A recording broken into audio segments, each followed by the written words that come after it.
With the Butt Kicker Gamer 2, what you see and what you hear is what you feel.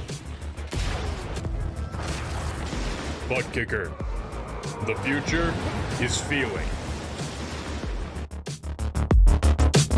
Hey there, I'm Nicholas Dubois, co-founder of Advanced Sim Racing. We are a Canadian company. So what we did here today is for a real petrol head. He's really passionate about cars, as you can see behind me. We did a turnkey solution for him based on his needs. We try to gather as much information as we can on our client. And like we did today, we install a D-box system. We install ultra-wide cube control steering wheel. We try to provide the best quality for your budget. So let's say if you want a budget of 10 grand, we're gonna give you something that's the best for 10 grand. If you want 20 grand, then we always try to stay within your boundaries. We do try to make it as easy as possible. So the client, once we install everything, it's pretty much gonna be a turnkey. So he's gonna press start on his computer, and right after, we'll try to explain everything, how it goes, how it works, and then he's ready to go. Our aluminum is from USA, treated in Canada, cut in Canada. So we do sand all our aluminum piece just to make sure the powder coat sticks to it. And that's one of the reasons why we use powder coat, is to make sure you have the best aluminum finish in the industry. And our quality is beyond what you can get with any other competitors right now. We are really, really passionate about all the gear, all the cockpits, all the sim hardware. And that's why we want to create something that's really gonna reflect our passion into our product. Come visit us at advancedsimracing.com. You can always reach us if you have any questions. You can call us, you can text us, you can go on Facebook, like our page, ask us questions over there, and we'll make sure to answer every questions there is. We are very passionate about what we do, and we try to make it as easier for you to go into the sim racing world, because there's a lot of gear, there's a lot of options, but let us guide you through your process, and let's hope you'll be an Advanced Sim Racing customer.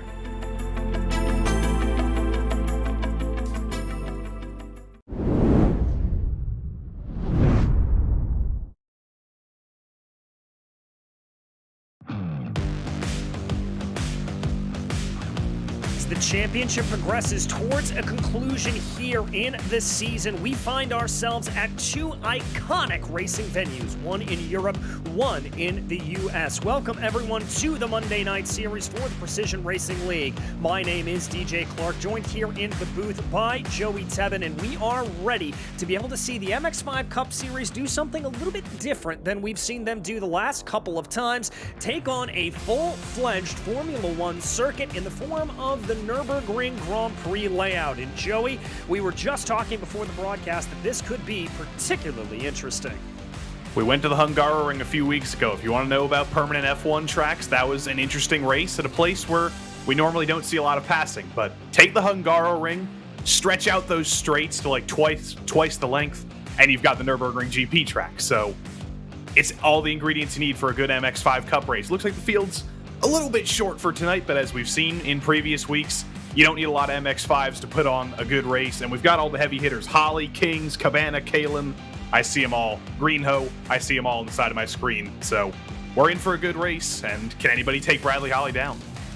Well, that's the question we have been asking, but before we get to those championship standings, let's go ahead and take a look here at our schedule for the season. We are in round 9 right now at the Nürburgring, and only one race left to go there at Silverstone on the national layout. That's going to be a little bit more of what we've come accustomed to over the course of this season, a lot more of the sort of club-style circuits over the course of this season. And that's where the championship finale is going to be. Silverstone National. It's a weird club layout. It's like half the track. So a lot of drivers won't be used to that. A lot of drivers weren't used to the Suzuka West layout, the club layout at Sebring, the Barcelona National layout, or even the Monza Junior layout that I don't think anybody was really familiar with before they put these MX-5s on here. But the best of the best have been able to take on every single one of these tracks. That's why Bradley Holly's won 7 races. He's only been taken down once. So he's got 2 more races to win, and he could be going for history tonight. Nobody's ever won 9 races in a single PRL season, but if he wins the next 2, he could be the first.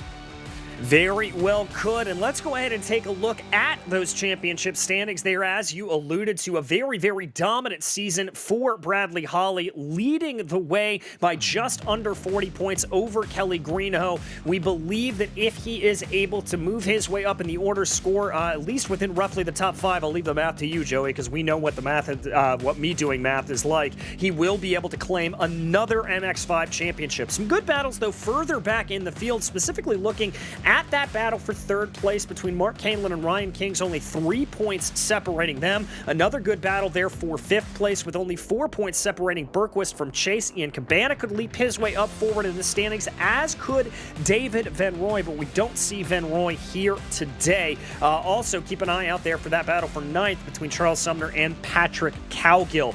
Let's go ahead and take a look, though, at the team's standings as well, because we do have 2 separate championships in the course of this season. Car Ram Rodaback leading the way, but to the tune of about 70 or so points there over Mini Horsepower. Crikey Esports holding on to 3rd place on Limited Slip, then SRT Esports and YS Motorsports.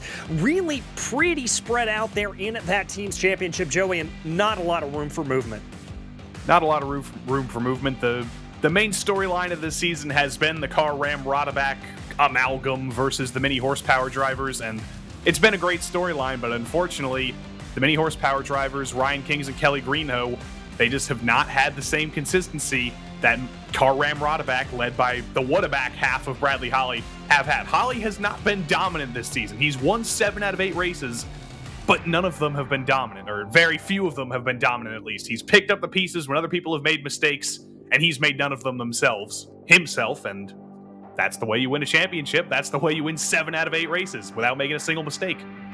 Yeah, it very much is, and we've seen those mistakes absolutely mitigated from Bradley Holly, and drivers right now on track for a 20-minute qualifying session. But before we get to that, we'd like to go ahead and thank our sponsors for tonight's event. First and foremost, we'd like to thank VCO, without which none of tonight's broadcast, or indeed any of our Precision Racing League events, would be possible at all. We'd also like to thank Advanced Sim Racing.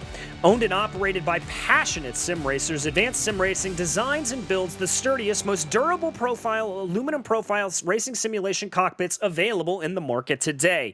All PRL members get an additional 5% discount on ASR products using the Precision5 coupon code. We'd also like to thank RaceLab apps. RaceLab helps you to improve your driving skills. With modern overlays, race statistics, and native VR integration, you can get the best out of iRacing. Start using it now for free at racelab.app. Also, the Butt Kicker. Butt Kicker products provide an incredible level of immersion and realism to every game. Feel every nuance and truly put yourself in the driver's seat. And finally, thanks to Ninja Trader. Ready to compete against the financial markets? Supporting over 60,000 users across the globe, Ninja Trader provides award-winning trading software and brokerage services. Ninja Trader is always free to use for advanced charting, backtesting, and trade simulation. Visit ninjatrader.com to get started with a risk-free trading simulator and start tracking your performance. Well, Joey, that is our business of the day attended to, and that means we can get to this action out on track. And right now, well, the surprise of no one, we're seeing a little bit of a draft train starting to develop around the Nürburgring right now, and even less to the surprise of no one, it is Bradley Holly that's leading the way. Yeah, don't worry, you're not 12 minutes late. The race hasn't started. We're just in a big train here. The 2 Mini Horsepower drivers, the 2 Gulf liveried Miatas, surprise. You see them working together at the head of the field, but Bradley Holly has been picking up some draft from both of them, evidently, running his own fast lap times. He was fast in practice, he's fast in qualifying, and no surprise to see him on pole. I got to pull up the exact number of poles that he's been on this season. I think it's actually only 2. I thought it was more than that, but Bradley Holly's only been on pole twice this season, which just, I guess, goes to show his consistency. It goes to show his lack of mistakes, because he has not necessarily always had the most pace of anybody in the field, but Kings has made a lot of mistakes. Greenhoe, I think, has had a few strategy errors, and Kalen as well has had a few incidents as well, but Holly has just been squeaky clean, and he squeaked into 7 wins because of that. Yeah, he really has. We talk about that consistency, but let's also talk about Team Mini Horsepower right up ahead of him in the form of Ryan Kings and Kelly Greeno.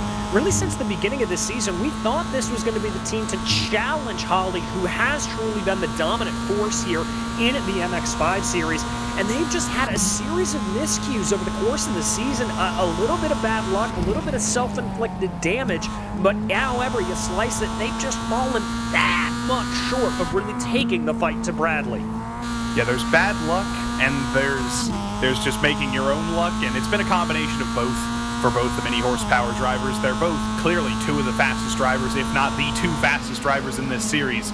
But whether it's been bad luck, whether it's been strategies that haven't worked out, or whether it's just been mistakes, they've fallen by the wayside just a little bit. And I'm sure they're going to take that as sort of an advantage into next season, because they've got more to fight for. They know what they have to improve, and they already know they have a good teammate dynamic. They know how to work together. It's just going to be minimizing those mistakes next season, and if they are back with us next season, watch for an even stronger mini horsepower team. Yeah, I have to agree with you there, as we do see in this running, that is Ryan Kings and now Kelly Greenhoe that is falling back in line behind this train. Everybody seeming to just sort of want to wait it out here, but a little bit of confusion, I think, there as Mark Kalin and Bradley Holly pull off to the side. That's really going to scupper any chance of a good lap here that Greenhoe or Kings had, but they're going to be able to re-rack, restack, and try this again as they work their way through the Mercedes Arena section. We are running that full section around here, and watch for some good battles taking place on that portion of the track once we get to green flag racing. And that's pretty big for Mark Kalin, up to P2. He's not had a great run of things these past couple weeks. I think he's been hit a few times. He's hit himself off track a few times. I remember last week he got a couple slowdowns for being a little bit naughty with the track limits at Suzuka, but Mark Kalin P2 with his teammate. Mark Kalin has not won a race this season. He's been taken out by his teammate at a race he might have been able to win this season, but Mark Kalin would, I'm sure, like nothing more than be able to win a race. And Austin Bartlett Chase, he was the star last week at Suzuka. He could have won the race. He got a drive-through penalty for too many incident points, and he finished on the podium at least, but he had race-winning speed at Suzuka. He very well could have won that race if he didn't throw it away with a penalty. So if he can keep his off-tracks under the limit this week, he doesn't seem to have the same pace he did at Suzuka. But if stuff goes crazy up front, Austin Bartlett Chase has been on the scene, and he's fifth right now. He's right behind the two-car Ramrod backs and the two mini horsepowers. Yeah, it's really been quite remarkable to see Austin Bartlett Chase's sort of rise up through the season. Started the season off a little bit of, dare I say, a back marker, certainly in the back half of the field, and he has really over the past 3 weeks come alive here in this MX-5 season, and it goes to show you just what putting in those practice hours can do, and what all of that effort can really come to. And hopefully here, I would love to be able to talk to him, maybe see him get up on the podium by the time this season ends. I think that would be a great testament to the driving ability here of the number 17. I don't know how much he's going to improve on this lap. He's got no draft. He's got no help. He's just all on his lonesome here. He did a 2:20.5, which I guess is a fine lap time for running around on your own. But let's see as he comes through the final corner. Don't think he got an off track anywhere. It looked like it'll be a legitimate lap, and he does improve. But unfortunately, he improves by about 20 thousandths of a second. He's going to need like 7 more tenths to hop up with Kings and Greenhoe. And I just don't think he's going to find that gap if he doesn't have any help. There's going to be help for all the Crikey Esports drivers. Malcolm Foster, Kevin Berquist, Ian Cabana, the whole squad's here. And they have found each other on track. Derek Putnam in the 71's in the middle. But if Foster and Berquist and Cabana can work together, they could easily jump Austin Bartlett Chase and maybe be a spoiler up there in the top 5. Yeah, they certainly could. As we've talked about those Crikey Esports drivers over the course of the season, some really good teammates there in the mid-pack, some really good teamwork out amongst them as we watch Malcolm Foster here coming through that final corner, the final hairpin here. A deceptively tricky corner. You've got to really be waiting on the throttle, wait to get on the loud pedal there as you come around the corner. You don't want to get on there too early, as it's very easy to understeer off of the track. It's one of those tantalizing corners where you just want, it's almost like the last corner of the Hungaroring. You just want to get on the throttle as soon as possible, but you have to make sure you don't. In this corner that Mark Kalin's going through right now, it's the same thing. You want to get on the throttle as early as possible, but It's like the sirens. You go too far, you go too deep, you're not only going to get an off track, but you're going to end up in the gravel or the grass, and you're going to end up spinning into a very, very hard wall on the inside of the track. But Kalen does manage to keep it on track. No off tracks for him this time, no slowdowns. He's actually getting a speed up from his teammate ahead of him. Bradley Holly's towing Mark Kalen. No love lost between these two. They've run into each other a couple times this season here and in the NASCAR Truck Series on Wednesday, but they're still working together. They've gotten over it. Good teammates there. Yeah, good teammates, and that certainly is one of the stories that we do tend to talk about a little bit over the course of this season. These two, definitely a little bit of an acrimonious teammate relationship, but at the end of the day, they are able to put those differences aside, and that's really what the sign of a good team dynamic is being able to put that aside here. And as you said, getting that toe around this circuit. And Joey, you mentioned here, as compared to the Hungaroring, definitely some longer corners around this circuit, some longer, or not corners, straightaways around the circuit. Just how crucial do we think that draft is going to be around here? Very. Well, all right, folks, there you have it in a monosyllabic way. Legitimately, that is going to be the most important thing here. These are some of the longest straights we've seen in a few weeks, and that excites me coming in here as someone who really wants to put on a good race. When we have long straights in these Miatas, when we have all the cars packed together, that is when the best racing comes. That's when the most opportunities arise, and that's how you can keep the field stuck together. We've got long straights, longer straights than we have in the previous weeks. You only need to be within something like 7 or 8 tenths of a second to stay in touch with the car in front, and that's exactly what makes a good race, and that's what makes unpredictable racing. So I'm very happy that we've got some longer straights this week, and I'm pretty happy that the top 4 seem to be pretty close as well. Yeah, as do I. Nothing better than seeing a good battle play itself out over the course of this Nürburgring circuit. We've already talked a little bit about where we see Mark Kalen and Bradley Holly working their way through right now. This Mercedes-Benz Arena section, a fantastic area to not only try to get an overtake done, but to be able to defend on an overtake. Multiple lines that can be taken really all the way through there. And then flying down here into Valvoline and into Ford, pretty much a fast sweeper section. Oh, as Bradley Holly goes a little bit off there, that's going to discredit his lap, but I imagine he's going to stay up front here to continue to try to give a toe to his teammate. Yeah, Kalen did exactly the same thing that Brad did, just a little bit of target fixation. That's the easiest thing in the world to do when you're following another driver, when you're following someone who's been a little bit faster than you in this session. You're following his every movement. You're trying to pick up a little bit of artificial speed as Garrett Cottingham does some German donuts up the top of the hill. He just showed up a few minutes ago. I think he's trying to repeat his Sebring performance where he got little to no practice in qualifying, and he's just flying by the seat of his pants. But anyway, Kalen made a mistake because he was following Holly, and that's the trade-off. When you're following a driver who's faster than you, if they make a mistake, you're just lured into that same mistake. But they're going to re-rack. They're going to try and work together again, and we'll see if Mark Kalen can find those 2 tenths. Yeah, we'll have to see if he is able to do that. And I've got to say here, pretty small gaps, though, between Greenhoe and Kings as we look a little bit down the order. Only 35 thousandths of a second separating them, but pretty much across the field here, it is a matter of leaps and bounds.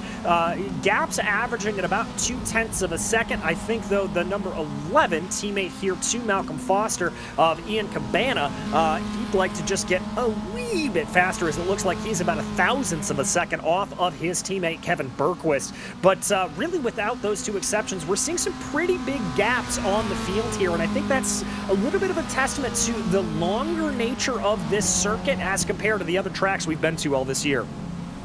It is a longer track because this track was not designed for tiny little MX-5s. This track was designed for the fastest cars in the history of the world, so that's why you see a 2-minute 20 lap time. That's one of the longest lap times we've seen all season. I don't remember the exact lap times at Daytona. They might have been a little bit longer, but there are also longer straights at Daytona, so I don't know if that minimized that. But anyway, it's not necessarily suited for these MX-5s. It's a little bit oversized for cars this small, but like I said before, that's what kind of leads to good racing. It leads to almost road course pack racing, which debatable to some people if that's good racing, but I consider it exciting racing at least, and that also leads to evening out of the lap times. When there's more mistakes, you've got more time to make up for those mistakes, but you've also got more time to compound your mistakes. You've got more corners to mess up, and that just makes it so much harder to string together a single good lap.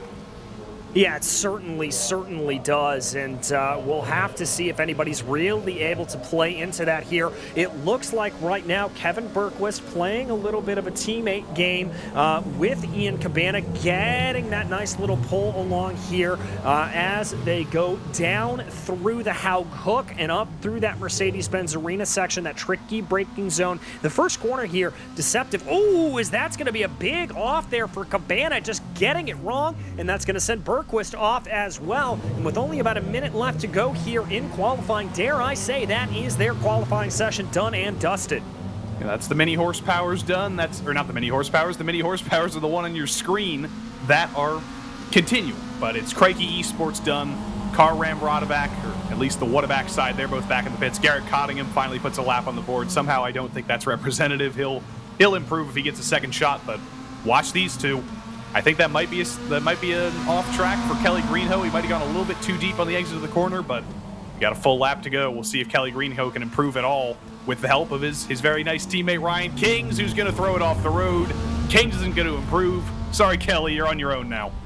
And it's going to be a little bit of an interesting comparison to see what he is able to do in clean air. That's going to be a big story over the course of the race as we now watch Kings working his way down through the hairpin right now, down through Dunlop. He's now going to be able to bring the car up here. You may think that that could be a good overtaking zone, but really and truly, because of the speed you carry off of the forward chicane and having to slow down there a little bit for that, it's not the best overtaking zone. We're really not going to see a good chance to be able to dive in, dare I say, until we get to the Warsteiner curve.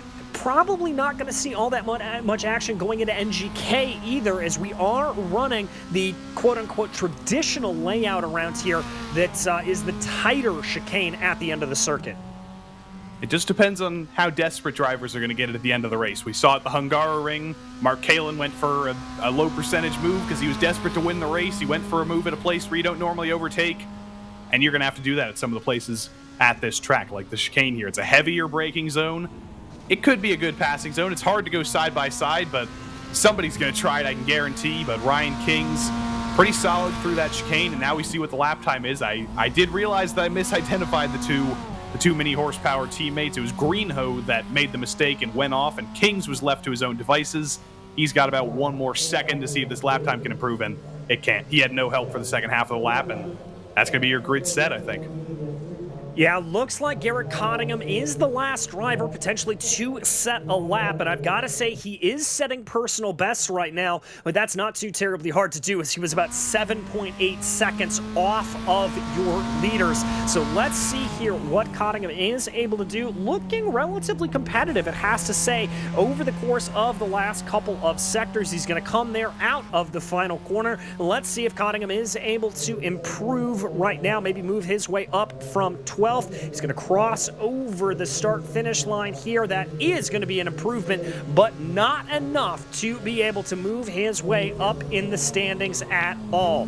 So let's go ahead then and run you through what we believe to be our starting order. We're going to have to take a quick second here to do so, as drivers are just kind of getting their last bits of preparation in. Everything coming together here in the latter stages of this qualifying session as we wait with bated breath, as do the drivers, just waiting here to really be able to get themselves psyched up and ready to go and try to get rid of some of that adrenaline, Joey, because as we know, that is not the way to be fast around here in iRacing.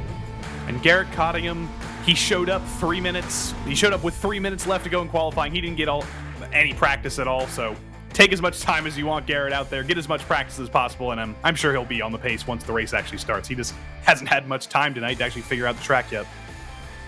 Indeed. All right, so there is your qualifying order. It's going to be Bradley Holly lining up in pole position with his car Ram Rodaback teammate Mark Kalin to his outside. Behind them in row 2, it's an all-mini horsepower team with Kelly Greenhoe and Ryan Kings. Austin Bartlett Chase will line up in 5th place, followed by Kevin Bergquist in 6th. 7th place will be Bergquist Crikey Esports teammate of Ian Cabana, with Andrew Sharp lining up in 8th. Derek Putnam lines up in 9th, followed by Malcolm Foster, with Charles Sumner and Garrett Cottingham making up the rest of your 12-car grid. And there they go. getting ready to get going here. Just a last-minute drivers meeting here for for these drivers, Joey, just talking through everything as they get ready to line up to the grid. And if you are behind the wheel of these cars, what are your keys to success? Well, the macro key to success, or I should say the micro key to success, is going to be turn 1 here. It's a heavy braking zone. It's the best passing opportunity on the track. It's always insane no matter what you put here. So surviving turn 1, taking advantage of anything you can to try and gain a spot here, that's going to be your main goal for lap 1. But other than that, like I said so many times in qualifying, there's a lot of long straights here. You're going to be stuck together as long as you can stick within 7-8 tenths of the driver ahead. So maybe you don't need to be so aggressive on lap 1. You don't want to throw everything away, because I have a feeling you're going to be very close, especially the top 4. They're going to be very close over the course of tonight, and they might just have to sit back here. Right, well, there are your keys to victory here as we've got 3 lights on, 5 lights on, and there go the lights. We are racing at the Nürburgring.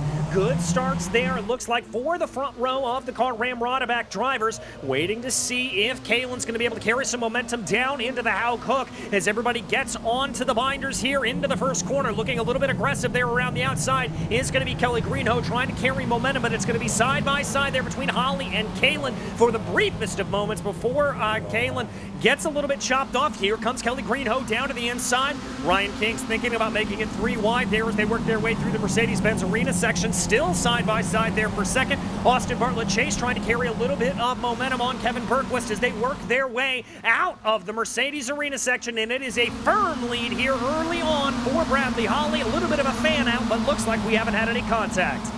Kalen didn't have any contact, but I don't know what happened to him. Did he get a slowdown, or what is going on back here? Mark Kalen is dropping like a rock right now. I don't know if he went off and clipped the grass or what happened to him, but Kalen is in deep trouble. He was in second. He was doing a good job of taking advantage on lap 1, but something has gone wrong for Mark Kalen, and just like at Suzuka last week, let's take a look. Oh, he just lost it. He just got loose on the exit of the corner, cold tires, and what looked like it was going to be a victory challenge for Mark Kalen might already be over. Did he make another mistake here? No, we're back to live action.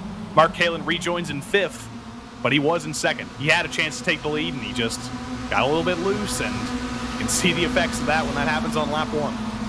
Well, look at this, though. The mini horsepower team split up there by a fast-starting Kevin Bergquist, up 3 positions right now as they dive their way through the Michelin curve for the first time, working their way through some good pressure being applied in the back from Ryan Kings, who is exactly where he started off in 4th place. Looking like we're starting to break out into a little bit of couplets here, but Kalen not losing that much ground. Little bit of a move there from behind for Ryan Kings, thinking about trying to set a move through Advan, but it doesn't look like that's going to play out to his advantage. Now he's going to think about it going down into the chicane for the first time. Oh, Bergquist catches the grass! Well saved, though. Well saved by Kevin Bergquist. Did not hit anybody. Unfortunately, his teammate Ian Cabana is going to get turned around by Austin Bartlett Chase in the background. That was not a good chicane for Crikey Esports. Bergquist just got a little bit too far to the right. I think that was kind of deliberate. He was trying to let Kings, I guess, just go by easily, and he just clipped the grass and spun, but he's able to recover. That's normally what we see with Cabana and Austin Bartlett Chase. That's what you kind of expect when you go side by side through that chicane. You kind of expect contact. You can get away with it, but they just didn't.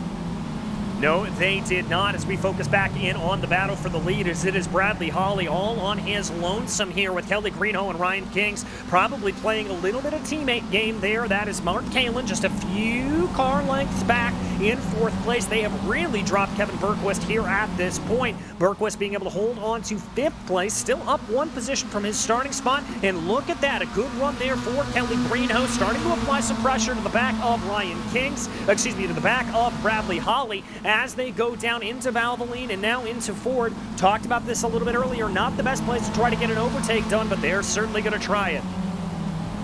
And this is the holding pattern that we've seen in previous normal weeks. If you've watched us for the past 7 weeks, 8 weeks rather, if you've watched all the previous rounds of this MX-5 Cup Series, this looks like a familiar sight. Bradley Holly in the lead, the 2 mini horsepower teammates trying to work together, trying to save a little bit of fuel, do something on strategy, and then Mark Kalen has actually joined up to the back of the train as well. So it's shaping up to be a classic MX-5 race with an unpredictable result, but we might have to wait a few more minutes because Kelly Greenhoe especially always seems kind of inclined to just hang back, think about the long run, but tonight he's not. He wants to go for the move. He's just not late enough on the brakes, though, to get to the inside of Holly there.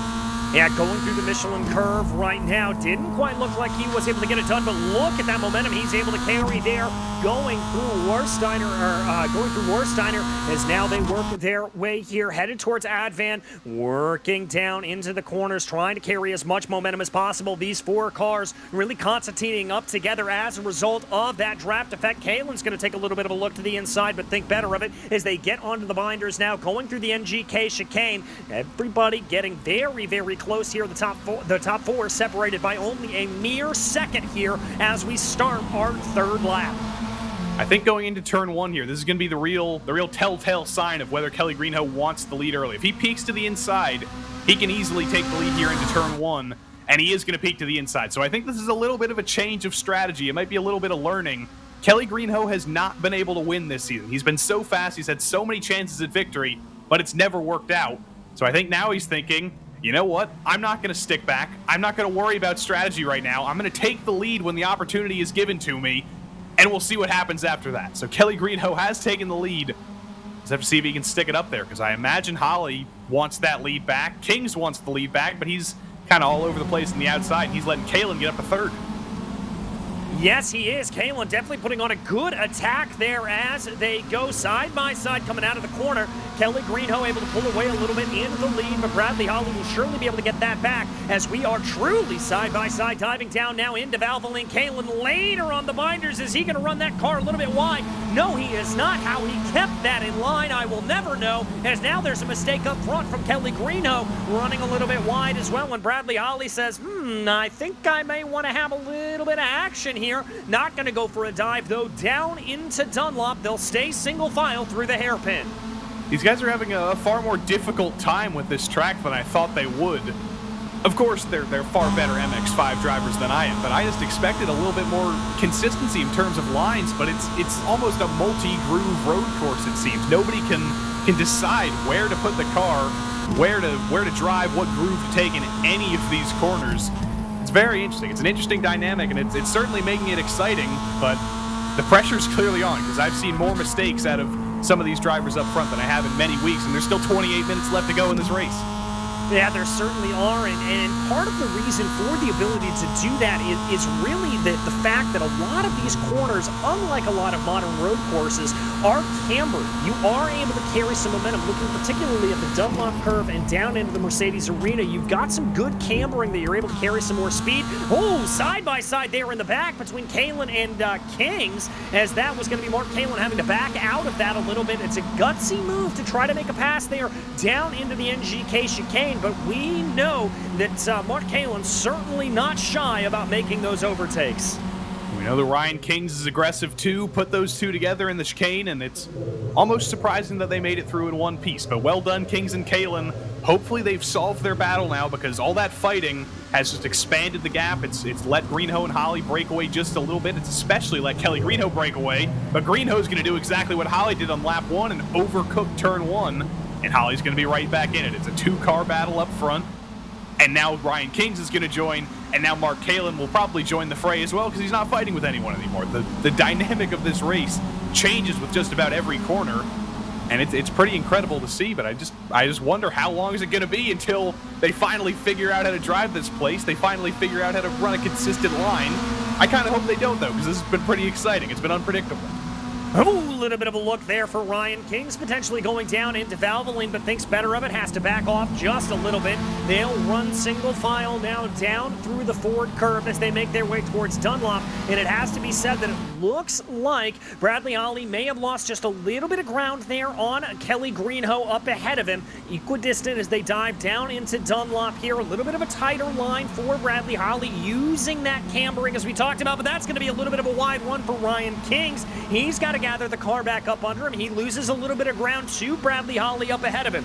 as they now dive into the Michael Schumacher S. They're bringing that car out of the corner, and here comes Holly. He's going to be forced to look to the outside as Kelly Greenhoe's going to take a defensive line going down to the Michelin curb. Holly thinks about backing out of it just a little bit, going to poke his nose to the inside as they work their way in Warsteiner, and now it's going to be a side-by-side battle as they work their way out of the chicane, and Kelly Greenhoe holds on just barely to that lead.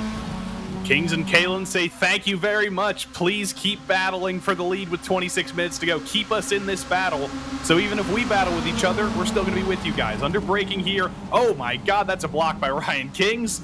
Kalen does manage to get it slowed down. So does Kings. But this is insane stuff, and you can see the desperation. You can almost feel it. All these guys want to beat Bradley Holly. Even Bradley Holly wants to beat Bradley Holly right now. He wants to win, and you can see it in the way these guys are driving. This is just insanity, and it's the end of the season. Throw it all out on the table. This has been incredible. Very, very good running here for all of them. You notice there Kelly Greenhoe taking a little bit of a defensive line, little bit of a peek there in the back from Ryan Kings. The draft really coming into play, and I think Kelly is starting to think a little bit about how to block that draft, how to get out of it and break the momentum for Bradley Holly. There you see Kelly Greenhoe taking a wider line now down through the Mercedes Arena section, trying to carry that momentum. Everybody gets into a single file order here, single file line. Kelly still running a good line as they go. Coming out of the corner, looks like a little bit of momentum shift, potentially back into Ryan Kings, but they're going to stay single file. A little bit of jockeying this way and that. Getting the sense here, Joey, that this is a lot of just kind of gamesmanship. Everybody trying to see where the chinks in the armor are. Not a lot of full-throated attacks, but just a little bit of poking and prodding. And also, there's been no consideration for pit strategy or any of that kind of thing. There's been no fuel saving here. Everybody is just going for the move when they're given the opportunity. And I think that's just, they've all learned from the previous races of this season. There have been races that have been almost won by pit strategy, but they've all been lost by pit strategy as well. Because Bradley Holly, even when he's been jumped in the pits by the mini horsepower squad, whatever they've been doing in the pits, he still managed to get the lead eventually and win the race. So I think they're all throwing everything by the wayside. Just take the lead on track, take the lead when you can, take track position, because that's what they think is important right now. And Ryan Kings' main job right now is to get by Bradley Holly. Give us a mini horsepower 1-2, give yourself a mini horsepower 1-2, and then try and work with your teammate to try and run away. But he can't do that right now because he's in a sandwich between Mark Kalen and Bradley Holly. Kalen's attacking him, he's attacking Holly. And Holly's just a little bit too far back from Kelly Greenhoe to attack him. But let's see if King goes for a dive here. He does, but is he late enough on the brakes? Yes, he is. I think Holly just kind of let him through. Oh, nope, he's going to turn him. I thought he let him through, and Kings is not going to be a happy boy back there. No, he's not. A little bit of contact, but now it's going to be Mark Kalen that takes advantage of others' misfortune. They're diving down to the inside of his teammate as they work their way out of the Coca-Cola curve. And it's going to be a little bit of side-by-side, or is it going to be a little bit of up drafting here for the two teammates as they get their way onto the start-finish straightaway right now? And indeed, it's going to be a little bit of bump drafting here. We've seen these stock car style tactics out of the Team Mini Horsepower duo before. As let's take another look at this, Joey, and it really looks like there that I've got to put blame there on Bradley. He jumped the curb a little bit, and Ryan Kings gave him enough room. Exactly what I was going to say. We've talked about how Ryan Kings has made some mistakes this season. He's thrown away good positions, but that was not his fault at all. He did nothing wrong there. Bradley Holly tried to give him room, but then in the process of giving him room, he hit the curb and just slammed into Ryan Kings, and that is just so disappointing. Nothing seems to be going right for Ryan Kings this season. He's had so much speed, and now once again he's been taken out by somebody else's accident through no fault of his own. But now we've got to put that incident by the wayside. For the second week in a row, Bradley Holly's kind of bowling balled somebody, but he still wants to win these races, and he's going to work with Mark Kalen here because there's a 2-second gap up to Kelly Greenhoe now. The only way they're going to make up that gap is if they work together. He's got to figure out how to do that again. Well, I think that bump draft is going to come into play here a little bit. The other thing to keep in mind is that we're starting to see, is Malcolm Foster, I believe, has had it off in the back, falling down the order from about 5th place all the way down to 8th. And it looks like the number 11, that's strange. Is he trying to get going again there? Or? I have no idea what's going on here. Yeah, he hasn't high-sided himself. He may just be waiting for others to get on by. I'm not really sure what's going on. But Kings, Cabana, and Bergquist on that last lap as there we see Malcolm Foster taking a tow, calling it a day, and coming back into pit lane. Oh, that is what happened. A lot of contact there. That was with Austin Bartlett Chase. I couldn't tell if that was a little bit of contact there that started the spin or if he just carried a little bit too much speed into the corner.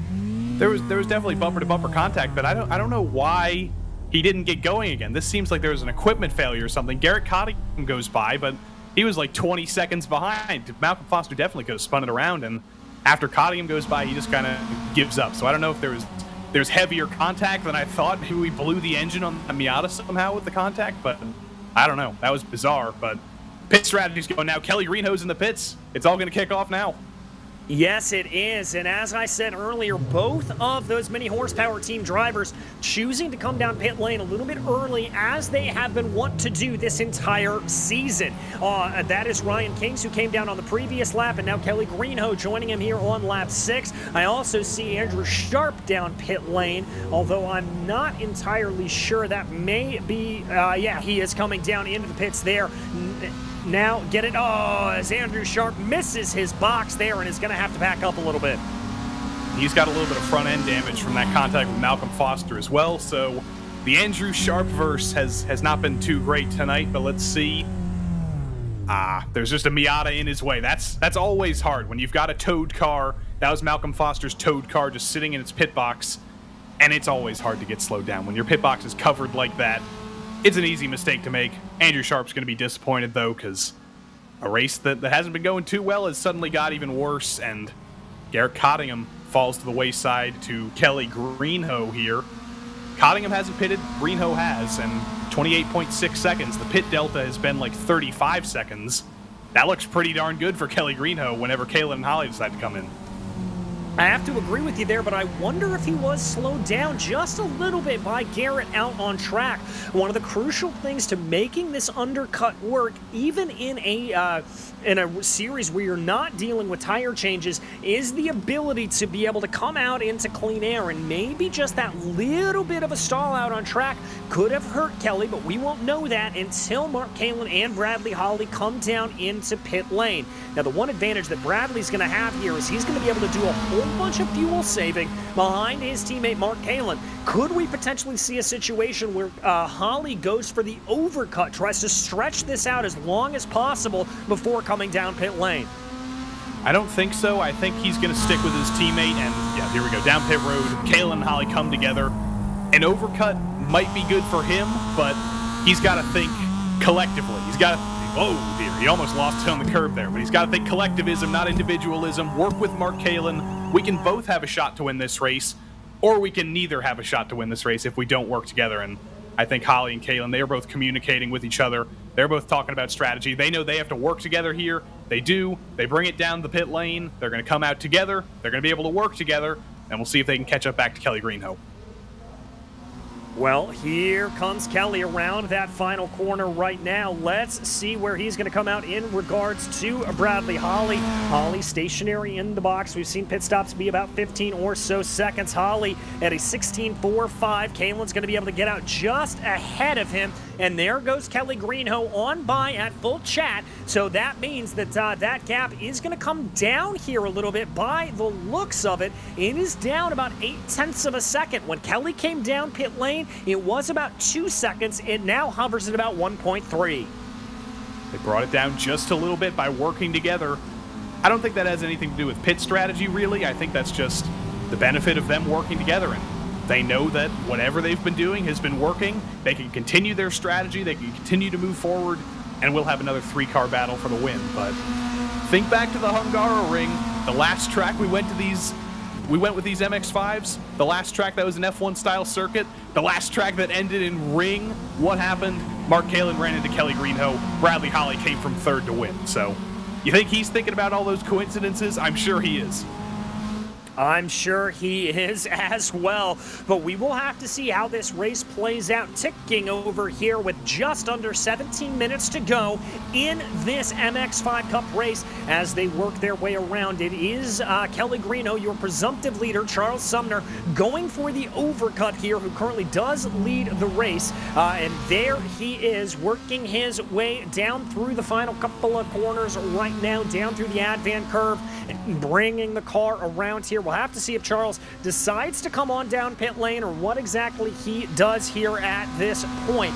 But we assume when he comes down into the pits, as he's only got about a 14-second advantage over the cars behind him, that he will relinquish the lead to Kelly Greenhow. Let's keep our eyes here on Charles coming down through the NGK chicane. Is this going to be a turn in for the number 98? No, he's going to keep it out here for another lap.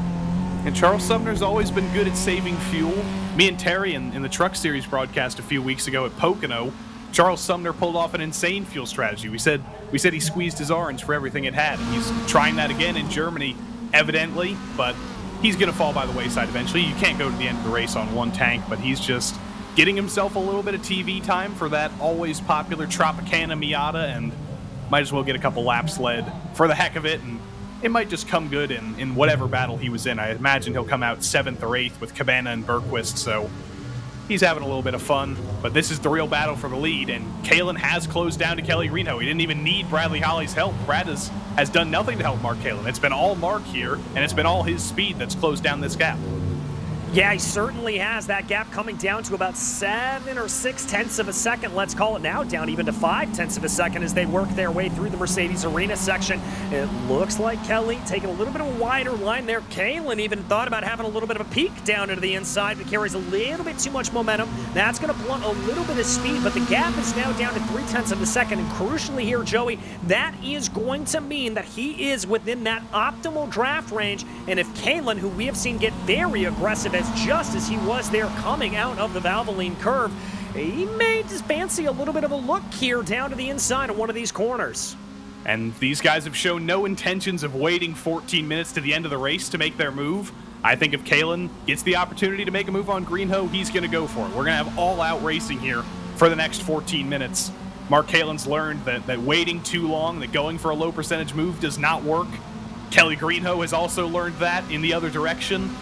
And Bradley Holly just seems to be sticking back here to wait to pick up the pieces. He might be waiting for 14 minutes. He might be thinking the long game. But both Mark Kalen and Kelly Greenhow have not won this season. They've both got one MX-5 win. They both won one time last season. But they want their first win of the season, and Kalen's going to try and take the lead off the track, but he's going to have to back out of that. Yeah, just couldn't quite get that car gathered up back under him, and that's one of the problems that we see here a couple of times for these corners. If you try to carry a little bit too much more momentum, try to go for that inside maneuver, it will throw you off. But here comes Kalen. He's going to think about a move going down to the NGK chicane. Thought about it, but decided better against it. He's going to clobber the curbs there. Big hops on the left and right side, respectively. I think he's going to be able to have a move here going down into Coca-Cola, and indeed, whoa, maybe I could stand a little bit corrected there. Differing lines, a little bit more of that outwash, a little bit more of that oversteer, or understeer rather, coming in for Mark Kalen, but he's going to have to tuck back in the line now, but only about 2.5 tenths of a second separating him from Kelly Greenhow as they go down into the Haug Hook. Little bit of a look there from the number 62. Greenhow goes a little bit defensive. He's got to be careful there. Almost ran into his teammate. Yeah, Bradley Holly almost into the back of Mark Kalen, which is a little bit of a surprise. Mark Kalen earlier this season, I was giving him all the compliments in the world for being the last of the late breakers. He seemed to find a way to be later on the brakes than everybody at Summit Point at Barcelona. But right there at turn 1, he just doesn't seem to be able to go as deep as Greenhow or as deep as his teammate for that matter. And Bradley Holly's got to make sure he doesn't get into the back of Mark Kalen, because that's happened a few times this season. Kalen's, I'm sure, forgiven him for every single one of those, but there's only so many times you can forgive your teammate for taking you out of a win. So I think Holly's probably going to be thinking a little bit about that. Let Kalen and Greenhow fight for a few more minutes, and of course he wants to take the win. He wants to take his 8th win of the season, but he also doesn't want to take 2 guys out and make them even angrier than they already are this season. Wow, as that's going to be a little bit of a mistake there from Mark Kalin as he messed it up a little bit coming down under the binders, tried to get a little bit too late, and that's going to open up the door for his teammate in the 184 of Bradley Holly. A little bit of side-by-side action here coming into the Michael Schumacher S, and I think that's still going to be Kalin able to retain that position, and yes, indeed, he's going to slot right ahead, but that was a very, very sketchy moment for the number 62. Kalin is throwing everything at the table here. We saw it in qualifying. We've seen it in the race. He is all over the place. He wants this win. He desperately wants a win. He probably should already have one this season, but he doesn't one way or another. He's going to get the target fixation that he got in qualifying. Kelly Greenhoe goes off into the gravel. Kalin also goes off into the gravel, and Holly follows him into the gravel as well. So just the power of target fixation at work there, but they all kept it pointing in a straight line, and they're all as stuck together as ever. That's probably too late in the brakes for Kalin, but amazingly, he gets it slowed down again. He keeps continuing to impress with his ability to get this MX-5 slowed down. It is very, very impressive, and we have seen Mark Kalin really do that over the course of the season. They work their way now out of Coca-Cola, trying to get a little bit of that draft here as they work their way on to the start-finish straightaway. It looks like that's Charles Sumner finally coming down pit lane here on lap 12 of this race. Only about 2.5 seconds separating Kalin from Greenhoe and Holly from Kalin. A little bit of a look down to the inside there for Mark Kalin. He's going to chop off the maneuver there from Bradley Holly, preventing him from being able to get any sort of attack there. A narrower exit on the corner for Mark Kalin. You can really get the sense here that he is just trying to put pressure to the back of Kelly Greenhoe, but momentum is going to be on the side of the number 12. It's like he and Kelly Greenhoe are driving two completely different tracks here, and it's somehow evened out in both of their lines here, in both of the ways that they're driving this track. It's completely evened out, and Kalin hasn't been close enough to make an attempt at a move in any of the places that are really important. He's made a mistake on the previous lap. He almost lost the position to Bradley Holly, but he's got to find a way to get closer to Kelly Greenhoe through some of the exits onto these long straights, because he can get a big run, but he's just been too far back on the entry to all these straights, and he hasn't been able to get enough of a run. He hasn't been able to pull alongside Kelly Greenhoe, and he's not been able to even think about a legitimate move. But he's got 9 more minutes to figure out how to set up these exits better, how to get in that like 3 or 4 tenth, maybe even 2 tenth range that you need to pull completely alongside of these straights and go for an actual high percentage move for the lead here. Yeah, and I've got to say here, this has been some calm, cool, and collected defense from Kelly Greenhoe. We haven't really seen him go too defensive into lines here necessarily, but he is just very deftly doing it as here comes Kalin down to the inside there of the Michelin curve. Going to try to slide his way ahead, but I think Kelly Greenhoe's still going to have that inside line. He's going to force Kalin off through no will of his own, and Kalin was ahead there for a second, but forced to fall back into line, and now Bradley Holly, like a lion waiting to pounce, may have a little bit of a look here on his teammate. Kalin's in the window, though. He's got like 1.5 tenths up to Kelly Greenhoe. Holly actually gives him a little bit of a push, says, come on, go on, my teammate. Let's let a Car Ram Rotoback driver win this race. Let's let a Wadaback Miata win this race. Didn't quite work, though. That would have been perfect, but Kalin just wasn't able to get a good exit there. He was too busy fighting side by side with Kelly Greenhoe. He couldn't take the lead in the corner. It killed his exit, and he wasn't able to draft up to him either. But here, he's not even going to pull into the draft with Kelly Greenhoe. He's actually going to hope that his teammate Bradley Holly just pushes him forward, and we'll see if he dives to the inside here. It's going to be a late move if it is. Down into turn 1, he does peek to the inside, but he's just not late enough on the brakes. Holly is later on the brakes, and he's going to try and go around the outside for second. No, he's not. He's going to back out of it, and that was a smart move. Let your teammate keep fighting for as long as possible. Don't slow both of you down, because you both got a shot at the win, as long as you stay single file here. Yes, indeed, there, and a little bit of a more momentum coming in for Mark Kalin as they work their way through the second part of the Mercedes section. Tries to get to the inside there as they exit that, and it's not going to play out, but he is still going to be very, very close. Now, I can't exactly tell you definitively, but I think we're going to be looking here at about 3 laps to go next time by, potentially, as they come through the corners right now. Maybe even 2 laps. It is very, very close here on time. A little bit of a chop off there as the differing lines coming down through Valvoline and Ford. Here comes Kalin, looking now to the outside of the Dunlop hairpin. Kelly Greenhoe's going to break earlier. Kalin's going to carry more speed into the corner. Is he able to get himself ahead? Yes, but just barely. But that's going to play out there for Kelly Greenhoe as he tries to carry momentum, and Kalin to the lead. That was a perfect exit for Mark Kalin. That was just picture perfect. Exactly what he needed to happen happened. Kelly Greenhoe made a little bit of a mistake. Kalen perfected the corner, and he was able to get alongside and around the outside of the Dunlop curve. That is pretty impressive, but now we see Greenhoe on offense instead of defense. It's the dynamic shift that's always the most interesting in these races. Greenhoe has led just about every single lap this race, but can he attack Kalen now? Holly's going to be fighting him very, very hard here. That's great for Kalen. They're side by side now, and you can see the gap Kalen's already pulled. He's probably going to pull over to the left side, the right side of the track, rather, to help Bradley Holly. But these two are going to go side by side through the chicane, and Mark Kalen's going to be able to run away just a little bit here for a moment. Yes, he is, and it looks like Kelly Greenhoe has a nose ahead, but Bradley Holly gets his elbows out there and says, no, I want that position more. As Kelly Greenhoe continues to fight there, he's going to be on the outside as they go through Coca-Cola right now. Looking for a little bit of an over-under is the number 12, trying to carry more momentum through the corner. He's going to just have a little bit of crossover there as they come back across the finish line right now, trying to go for a little bit of a side draft, almost touching there, almost banging doors as they cross over the line. Now they dive down into the corner. Can Kelly Greenhoe be a little bit later onto the binders on that preferred line? Yes, he can. Here comes Holly looking for the crossover as they climb back up the hill. Kelly Greenhoe is going to hold on to that advantage, but they've already lost 1.1 seconds up to Mark Kalen. Up the hill, though, that was solid by Kelly Greenhoe. Now that he's taken the lead of this battle back from Bradley Holly, now that they're running single file, it appears to me that Kelly is the faster of the three drivers. He's the fastest driver in this battle. He's just got to figure out a way to get away from Bradley Holly, chase back up to Mark Kalen, and make sure that him and Brad don't just keep battling here and keep hemorrhaging time, because I think Kelly can make up this gap. He's just gonna do it on his own and hope that Brad doesn't keep fighting him.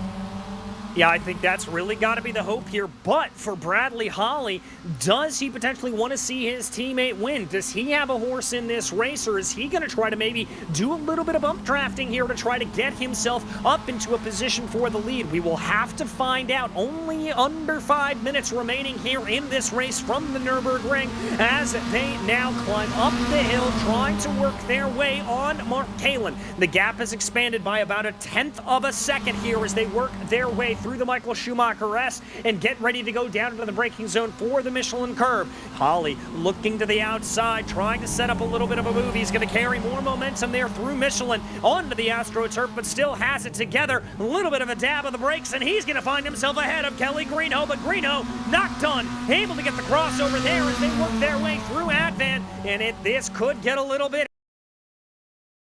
Greenhoe down to the inside, mounting the curve as they go, still side by side as they fly their way toward the NGK chicane. They get onto the binders. That's going to be Greenhoe trying to do what Kalen did a lap earlier, and I've got to say, I think Bradley let him go a little bit, but Kelly gets a little bit sideways, and all this is doing here, Joey, is slowing the two of these down and letting Mark Kalen get away. Mark Kalen, I'm sure, is looking in his mirrors right now and going, haha, yes, go away, keep fighting each other, let me pull this gap, have fun fighting for second, you guys.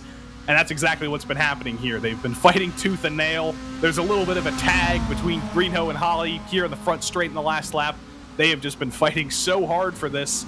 And even if Holly does get second here, I don't know if he'll be able to chase down Mark Kalen. I think that gap has expanded enough that Kalen might just be safe here. And it might just be a battle for second. But Kalen's also got to make sure he doesn't make any mistakes. I saw him in the chicane on the last lap. He about flipped that Miata. He hit the curb so hard. And that's the most embarrassing thing you can do from a comfortable lead in any PRL series. You just throw it away in a silly mistake. I don't think Mark Kalen would do that, but the more and more this gap expands, the less pressure is on him to make any kind of mistake like that. You are indeed right, but I can tell you right now that it is 2 laps to go here for these drivers, so they are driving right now to the white flag, and that gap has come down ever so slightly, down to about 1.1 seconds between Kalen and Greenhoe. The question here remains if Holly is going to be playing a little bit of a team game here, maybe hoping his teammate gets himself ahead, or if this is going to be every man for himself coming down into the final couple of laps. Good lines there from both Greenhoe and Holly as they come out of the Dunlop curve, and that gap starts to tickle down underneath 1 second. Ooh, big mount of the curve there for Bradley Holly as they work their way up through the Michael Schumacher S. Holly thought about a little bit of a look there to the inside potentially, but didn't go for it as they worked their way through Michelin. Now is going to be able to get all over the back of Kelly Greenhoe as the gap still hovers about 9/10 of a second up towards your leader, Mark Kalin. Holly braked on the grass there. I thought he was going straight into the back of Kelly Greenhoe. He did lose control of the car, but he just managed to get it back under him at the last second. Holly is giving everything in this battle, but Greenhoe and Holly have both actually caught Kalin on this lap. We're going to take the white flag here, and the gap is down by about 6/10, and Holly turns Greenhoe, or did Greenhoe turn himself? We're going to have to see a replay of that. I don't know if there was contact, but again, a mini horsepower car goes around after fighting with Holly at the chicane. But we're gonna have to see the crime scene evidence here to see if Holly got into him again. Yeah, we will indeed, and that is really going to scupper our battle for the lead. Kelly Greenhoe going to have to try to get his way back forward. I think based off of the action there that we're seeing, let's watch this as they come down. Yeah, oh no, that was drives him. Yeah, that was definitely some contact there in between Holly, and you could really tell off of the reaction there from Bradley. Always the sportsman there is Bradley Holly, backing off, allowing Kelly to get on back by him. We watch on board here as they come down into the corner.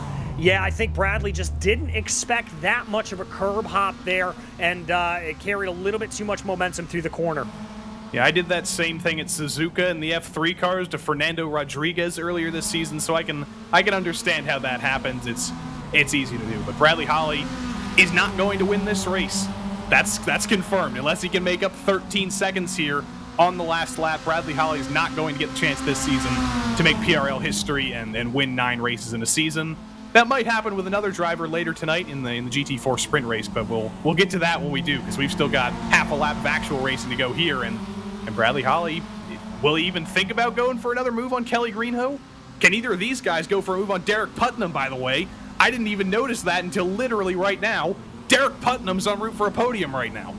Yes, he is. The number 71 directly up ahead of these two drivers. Is Putnam going to be able to carry their momentum here to be able to get this on to what we believe will be his first podium of the year, as now Greenhoe coming up behind that gap, coming down to about 6/10 of a second, but up at the front of the field, Mark Kalin works his way through Warsteiner right now. We're going to keep our eyes focused here until Kalin gets to go cross over the line. A little bit of close running there. The gap coming down to about 4/10 of a second between Kelly Greenhoe and Derek Putnam as they dive their way down through the left-right complex that makes up Michelin and Warsteiner. Continuing to work here, Kelly Greenhoe, Mark Kalin, only 2 corners to go. Big hop of the curb there coming through the NGK chicane as he now only has to go through the Coca-Cola curve before Mark Kalin, and we'll see the checkered flag comes out of the final corner, gets onto the loud pedal, and it will be Mark Kalin who takes victory here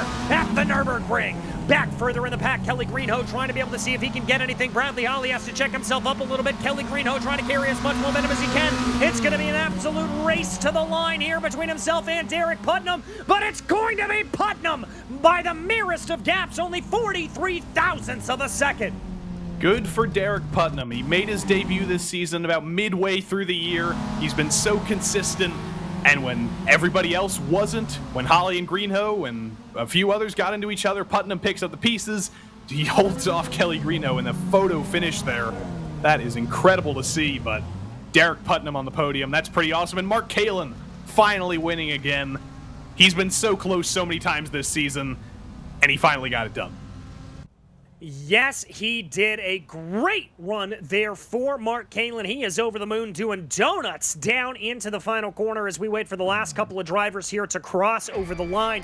And unfortunately, a little bit of coming together leading to that final finishing order, but still some fantastic stuff. There you can see the donuts and a little bit of a love tap there from his teammate Charles Sumner. I think that is a happy driver behind the wheel of the 62. It's a very, very happy driver, and looks like he's actually waiting for the interview already, but we'll get to talk to Mark Kalin in a matter of moments. And also, Bradley Holly in the championship. I'll do the math while you're reading through these results here, and I'll try and figure out some sort of closure on that in a minute. All right, Joey's going to go off and do some feverish calculations, but your final finishing order here is Mark Kalin taking the victory ahead of Ryan Kings, who had a pretty spectacular re-rise through the field following an earlier incident. Derek Putnam rounds out your podium finishers with Kelly Greenhoe and Bradley Holly rounding out the top 5. Sixth place was Ian Cabana, followed by Kevin Berquist with Andrew Sharp and Garrett Cunningham in 9th. Charles Sumner rounds out your top 10. Then in 11th place, it was Malcolm Foster, followed by Austin Bartlett Chase. Both of those drivers DNFs here on the day, unfortunately. But as Joey previewed there for you, we are ready to talk to our champion, our winning driver here today, Mark Kalin, getting his way up into the interview booth right now. And I can guarantee you, Mark, this one's got to feel pretty good. A victory on the season at the Nürburgring. Yeah, feels great. Finally got that monkey off the shoulder. Had some rough races. And I hate to see Brad and Kelly have a little incident there at the end, but that was awesome. That was some really good fun racing. Well, talk to me a little bit about that chase down that you were having with Kelly Greenhoe coming out of the pit stops. How much conversation was going on between you and Bradley, and how much was it just full beans, attack? Well, you should know me by now. I'm always attack. But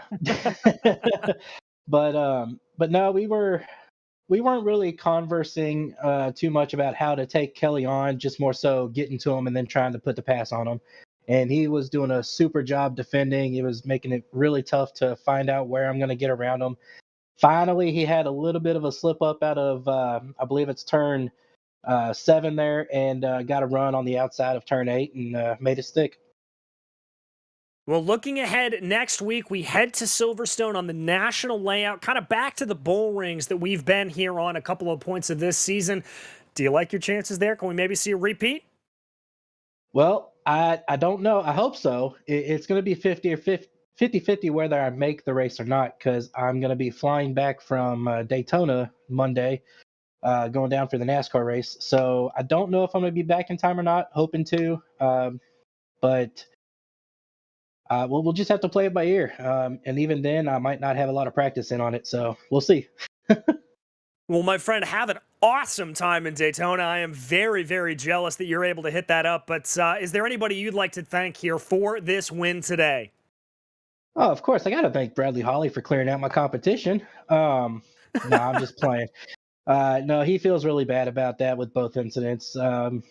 Obviously, he's not a dirty driver like that. It was just a couple of mistakes he made. And but no, I want to thank Kelly for some clean racing, Ryan for not destroying me after I got loose on lap 1. I was really worried right there. Everyone at Whataback, they always do awesome jobs helping each other out and make sure we're the fastest cars every week. So then, of course, you guys up in the booth, you all put on awesome broadcasts. I really enjoy watching these back after the races are over. And, of course, my friends and family that support me. Well, before we let you go, it looks like you've got a little furry friend in the background, and I've got to know the cat's name. That is Max. That is Max. Well, wonderful. I hope you and Max have a great time celebrating the victory, and congratulations, Mark. Thank you so much. You guys have a good night. Right back at you. That was Mark Kalin, your victor here from the Nürburgring. And Joey, unfortunately, it looks like Ryan Kings and Derek Putnam aren't going to be joining us here, but I think you've done a little bit of math potentially. How does the championship look for Bradley? I think it's clinched. I'm not going to say I know it's clinched because that didn't end very well last week, but Kelly Greenhoe outscored Brad by like a point because he finished one position ahead of him. It was a 34-point gap between them in the championship. Kelly Greenhoe has no drop weeks. Brad has one drop week, and it's a drop week of 31 points, which I think is like a third place. So he's won the championship. I wish we could talk to him. I kind of understand why we're not. He's probably not too happy considering he wiped out a whole team of drivers, but I'm sure we'll talk to him next week when everything's fully sorted, and he'll go for win number 8 next week, which is an accomplishment of its own. But win number 9, not going to come for Bradley Holly, But in the GT4 Sprint Series, Sean Campbell has won 8 out of 8 races this season. If he wins 9 out of 9, he is going to do something that nobody has ever done in PRL history and win 9 races in a single season. If he can do it at all.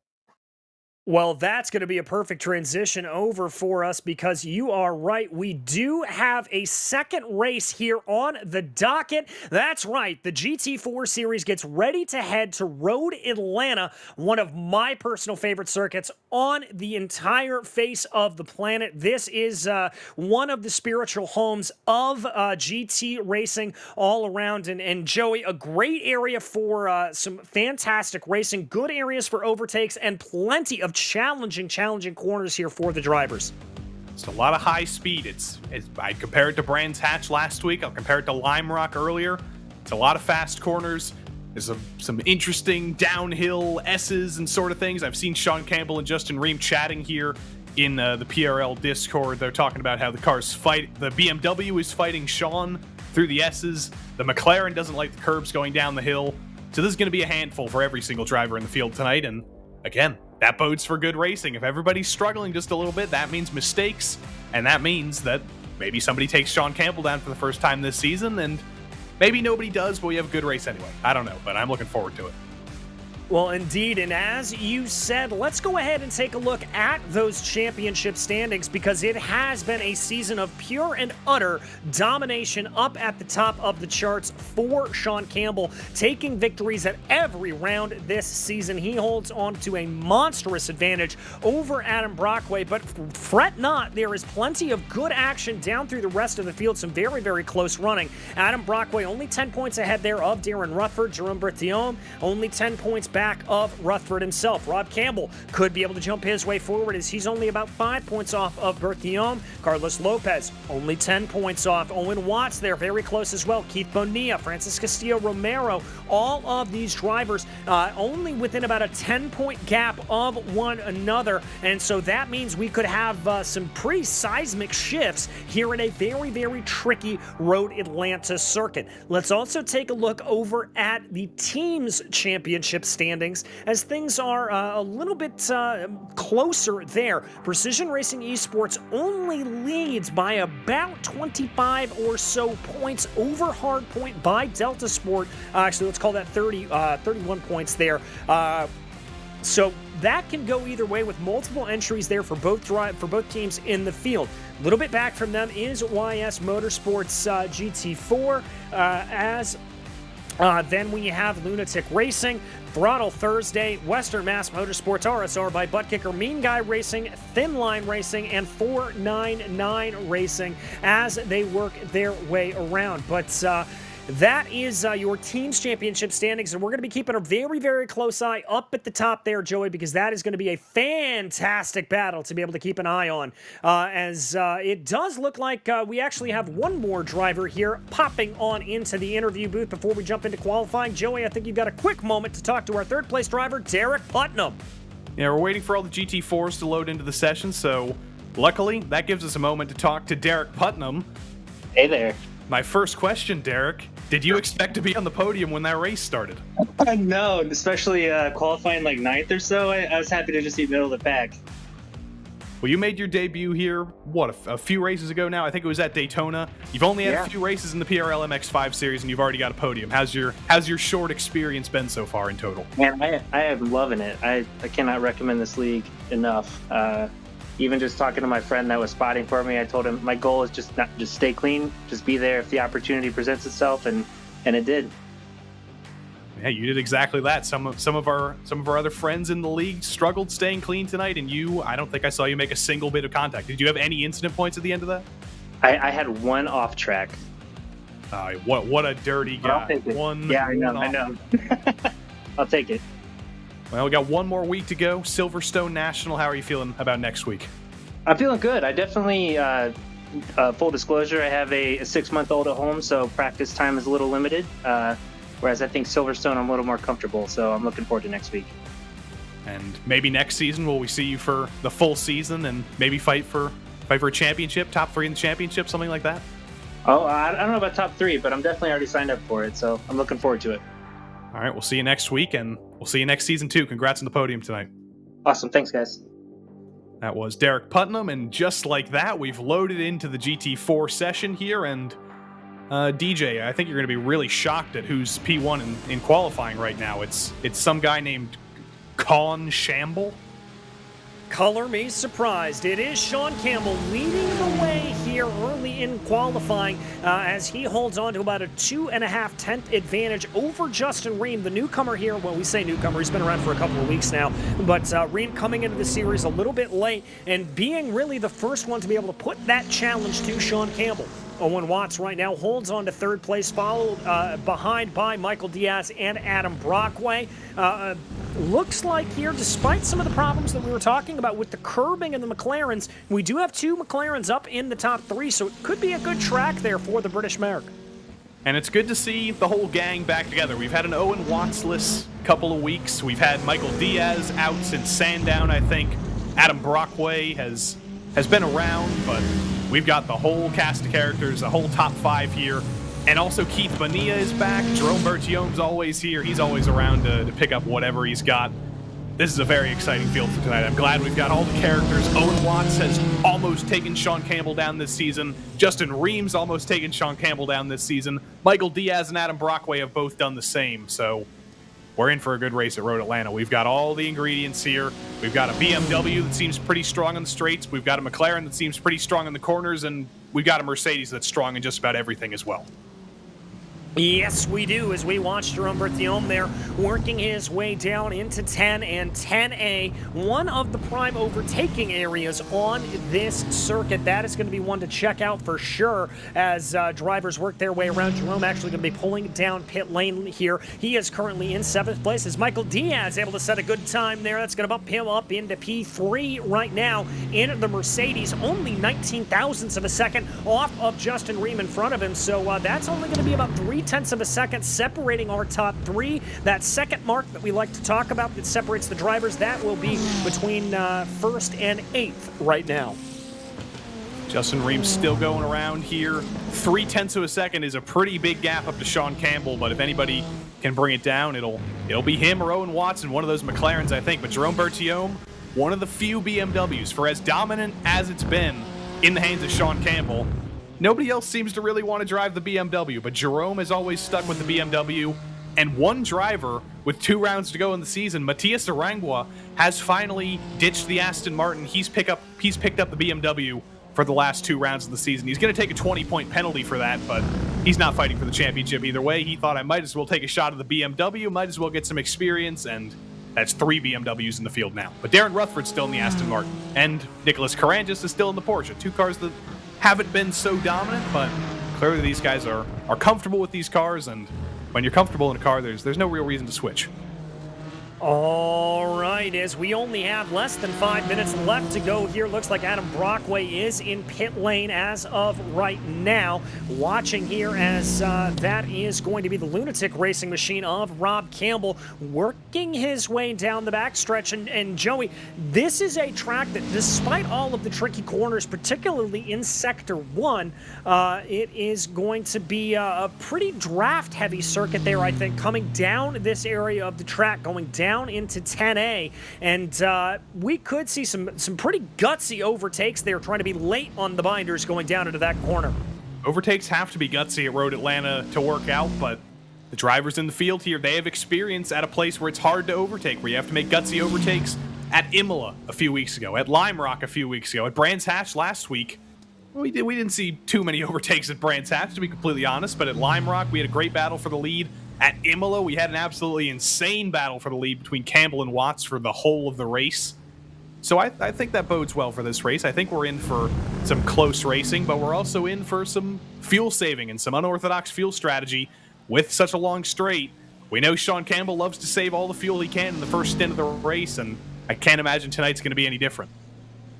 No, and indeed, looks like Campbell has pulled his way down pit lane as we watched Aaron Rutherford here making his way up through turn 1. We have seen some very gutsy overtakes going up into that corner, but it is not one that you want to do on a light stomach, as we have plenty of drivers here working their way around. Rutherford now coming down through the S's. This is pretty much a single file place on the track as he works his way down into turn 5. That Aston Martin slipping a little bit, just looking like the back end wanted to kick out there as it came through the corner, but he is going to be able to keep everything together as he dives down there into turn 6 and out of the ever crucial turn 7. You got to nail the exit there to be able to get that power down and be able to get away, but it looks like the 13 just having a little bit of a problem there with the rear end, wanting to slip away on him as much as possible. Darren Rutherford's been kind of the underdog of the season here. He's 3rd in the championship, and we haven't mentioned him all that much. He's just kind of been under the radar. He's been getting consistent results, and he could very easily finish 2nd in the championship if he can outscore Adam Brockway. So maybe we do need to start talking about Darren Rutherford a little bit more. Somebody we've talked a lot about, of course, is Owen Watts. He's had so many opportunities to win races this season. He almost won Watkins Glen. He almost won Imola. He almost won Lime Rock, but notice the key word there. I say almost. He has not been able to take down Sean Campbell, but he's had a few unintentional weeks off. He's finally back. He's hungrier than ever, and he's got a strong McLaren. Owen Watts is going to be hungrier than ever, and 4th in qualifying right now. It's lower than he would have hoped. I think he's hoping he can find another 10th, maybe get on the front row, knock Justin Reams' McLaren off there, but 4th could be worse, and his teammate Brian Vorst looks to improve here by a teensy little bit. He's actually going to jump up into 8th. Yes, he is. He's going to jump ahead of Rob Campbell there in the standings, so a good run there for him. We now watch the number 17 of Michael Diaz as he works his way through the chicane there, climbing up the hill and out of turn 7, trying to get that power on as much as possible as this Mercedes, you mentioned it, pretty strong almost everywhere. It seems that we go. Certainly going to be slippery in a straight line as he now works his way down the backstretch, down into 10A and 10B. Let's see how the number 17 is able to handle these curbs. Looks pretty good there through 10A, up through 10B. Nice little clobber there up the relatively flat curbing, and now he's going to bring it up and over the hill and through the final corner. Let's see if Diaz is going to be able to improve here on this lap with only about a minute left to go. Going to be off by about 1/10 of a second.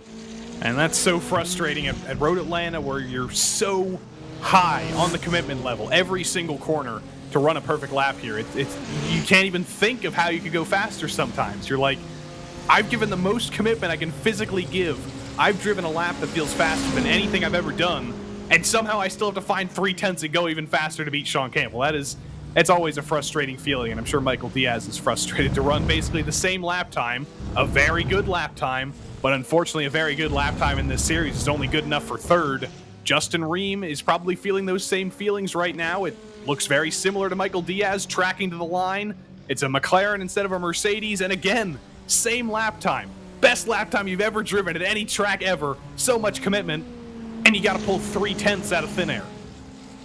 Yeah, so very close to trying to do that. We check in here on the number 14, Owen Watts, trying to see what he is able to do as he brings it down through 7 right now. So crucial to get a good run there off of the line. Takes just the perfect amount of exit curbing there. Watts currently working around here, not seeing any green sector times for him, but that doesn't mean that he is not going to be able to improve as he goes. Trying to see what he is able to do. One of the Pfaff livery Porsches there behind him, working their way around, as we've kind of seen the tradition over the course of this season. Carangas, Doucette, and Seebach are 3 Porsches running down in the bottom half of the field. Watts, though, going to be coming down through 10A and 10B, bringing it over the hill under the bridge, and he's going to be coming to the line here. Is he going to be able to improve at all? Comes across the line, able to improve just by a couple of hundredths of a second, but that's still not going to be enough to move him up the order, and he's going to call it a day. Jerome Bertiome, one of the last few drivers on track right now. I don't know if he's going to be able to find a full second, but he is in a BMW, so who knows. Down the hill here, it's tracking to be a good lap time, but what's the difference between a good lap time and a great lap time? It's pretty big, but he crosses the line. He does improve by 1/10, actually. That's going to be P6. That's going to be the 3rd row for Jerome instead of P7. All right, as we spool everything up here and get ready to go on what looks like to be a relatively full pace lap around Road Atlanta. This is going to be a track where you are able to make some overtakes, but it's not going to be easy. So this could be a little bit of a back and forth run as they go. Let's run you through the starting grid, though. Sean Campbell, as he is wont to do, will line up in pole position, flanked by Justin Ream. Behind them, it'll be Michael Diaz and Owen Watts, with Adam Brockway and Jerome Berthiaume in the third row. P7 will be Keith Bonilla, followed by Lyndon Swaby, with Brian Vorse and Rob Campbell in the row behind them. Then it's going to be Darren Rutford and Matthias Arungua. They're in P12. P13 will be Carlos Lopez Jr., followed by Drew Price. Nicholas Carangis will be 15th, with Greg Doucette to his outside in the fellow Porsche. 17th will be Jeffrey Seabach, and Brian Hoskins rounds out your 18-car grid there for Mean Guy Racing. 18 cars around this circuit, Joey. A full pace lap here to get everything warmed up, but dare I say they're not actually going to need to warm up the tires all that much, because it is a stifling 107 degrees out on track right now. Always hot in this part of Georgia in August, I think. So it's no surprise to see baking hot temperatures on the track right now, but it's kind of par for the course. We've seen a lot of hot tracks this season. We've seen a lot of tire wear when you're trying to navigate a lumbering GT4 car around a very high-speed track in very hot temperatures. Your tires are not going to be very big fans of you at the end of this race, but these guys are all some of the best in the GT4 business. They know how to save the tires, but either way, you can be the best in the business at saving your tires, and they're still going to get cooked. So is the BMW going to be a little bit worse on tire wear with its bouncy habits, with its difficulty in the high-speed corners? Is the McLaren going to be worse on tires with its better runs through the high-speed corners, but faster high speeds? I don't know. I think it might just even out, and it's going to be battle royale either way between the five best drivers in this series all season. They've all found their way in the top 5. Yes, they will. So we're going to have to see what plays itself out here. Drivers working their way up the hill. This is not the easiest area to get an overtake done. The first sector of this lap, really and truly not where you want to do. It's all about setting up in this first part. Then you want to get the move. We can occasionally see a move going down into turn 6, but more often than not, as we've said earlier, it's going to be down into turn 10. That is where the overtakes are going to be. You can see drivers here even struggling to go too wide on the formation lap. That is how difficult it can be to be able to work your way around here. And that's going to be really difficult on lap 1, because you're going to be forced to go side by side with someone if you're deep in the field. So you better hope you can figure that out early. Just a brief update I just read in our YouTube chat. Sean Campbell has revealed a little bit of a secret. He says he got a big draft on that qualifying lap. So 0.3 of a second, that might not be a very true gap. He did get a little bit of help. I'm sure he still would have been in contention for pole, but that bodes well for a good race here. That 0.3 gap might not be as true as it is, and we might be closer than we think up front. But Sean Campbell, if you're joining us late, as I mentioned before, history's on the line here. We've been running PRL races on iRacing for over 4 years now, and nobody has won more than 8 races in a 10 to 12 race season. Nobody's ever won 9 races in a single season, but if Sean Campbell wins tonight, he's going to be the first person ever to do it. All right, not a whole lot longer to wait to find out if Campbell is going to be able to breach that record, as he and Justin Ream will bring this field to the grid right now, trying to see here what they are able to do as they bring their way through 10 and 10B right now. Coming up over the bridge, Ream looking like he's lingering back a little bit, maybe not wanting to get a little bit left out as they run. Pace car pulling off down pit lane, waiting for Campbell to get on the loud pedal, and get on the loud pedal he does. There goes the green. We're racing in Road Atlanta. It's a good start for Campbell. Ream having to fight there with Michael Diaz, who's going to look up to his inside on turn 1. Looking there behind as well is Owen Watts, trying to see if there's going to be a little bit of room by. Ream may be forced out a little bit wide as they jockey for position. Coming up the hill into 2 and 3. Ream loses 1, loses 2 positions as they go. A disastrous start for Ream, but Campbell up at the front of the field starting to pull away. Michael Diaz started behind Sean Campbell. He started P3, and that seemed to be the optimal place to start this race, because Justin Ream just Not a very good start, unfortunately. He's down to 4th. Owen Watts even, who started behind Ream in 4th, has jumped him. But Sean Campbell now has a little bit of a lead, but expect to see that lead fall down just a little bit. He always seems to do this, just backs off a little bit. Lyndon Swaby's in trouble at the back of the field after another good qualifying. Yes, he is. 424 falls his way back. Oh, just looks like a little bit of contact there coming up through turn 5, a tricky area of the track. I think that was a half contact and half just a little bit of too much carrying too much speed down through the corner. But we check back in on the front of the field right now, as it does look like Michael Diaz has been able to keep relatively close, but not close enough to be within touching distance of Sean Campbell, who's holding on to a 7.5 advantage. But the battle back for P2 is absolutely fierce. Diaz, Watts, and Ream running just nose astern. And the BMW drivers and the McLaren drivers were both complaining in practice about how hard their cars were to drive. I didn't hear anything from any Mercedes drivers. That might just be because Michael Diaz didn't feel like saying anything, but take that into consideration. The Mercedes might just be the most comfortable of the leading cars to drive around here right now. He's sticking about 7/10 behind Campbell right now. He's not exactly bringing the gap down. He's holding up quite a train here, but I have to imagine Michael Diaz might just be a little bit more comfortable than anybody else up here right now. Yeah, very, very close. The 93 there looks like they've had a little bit of a problem for Rob Campbell, as that is potentially a slowdown by the looks of it. Did he cut the corner there a little bit? See, that is bizarre. I don't know. I don't think he could get a slowdown there, but he's backed off. He's had to let about half the field through. That is very, very strange, but I don't know.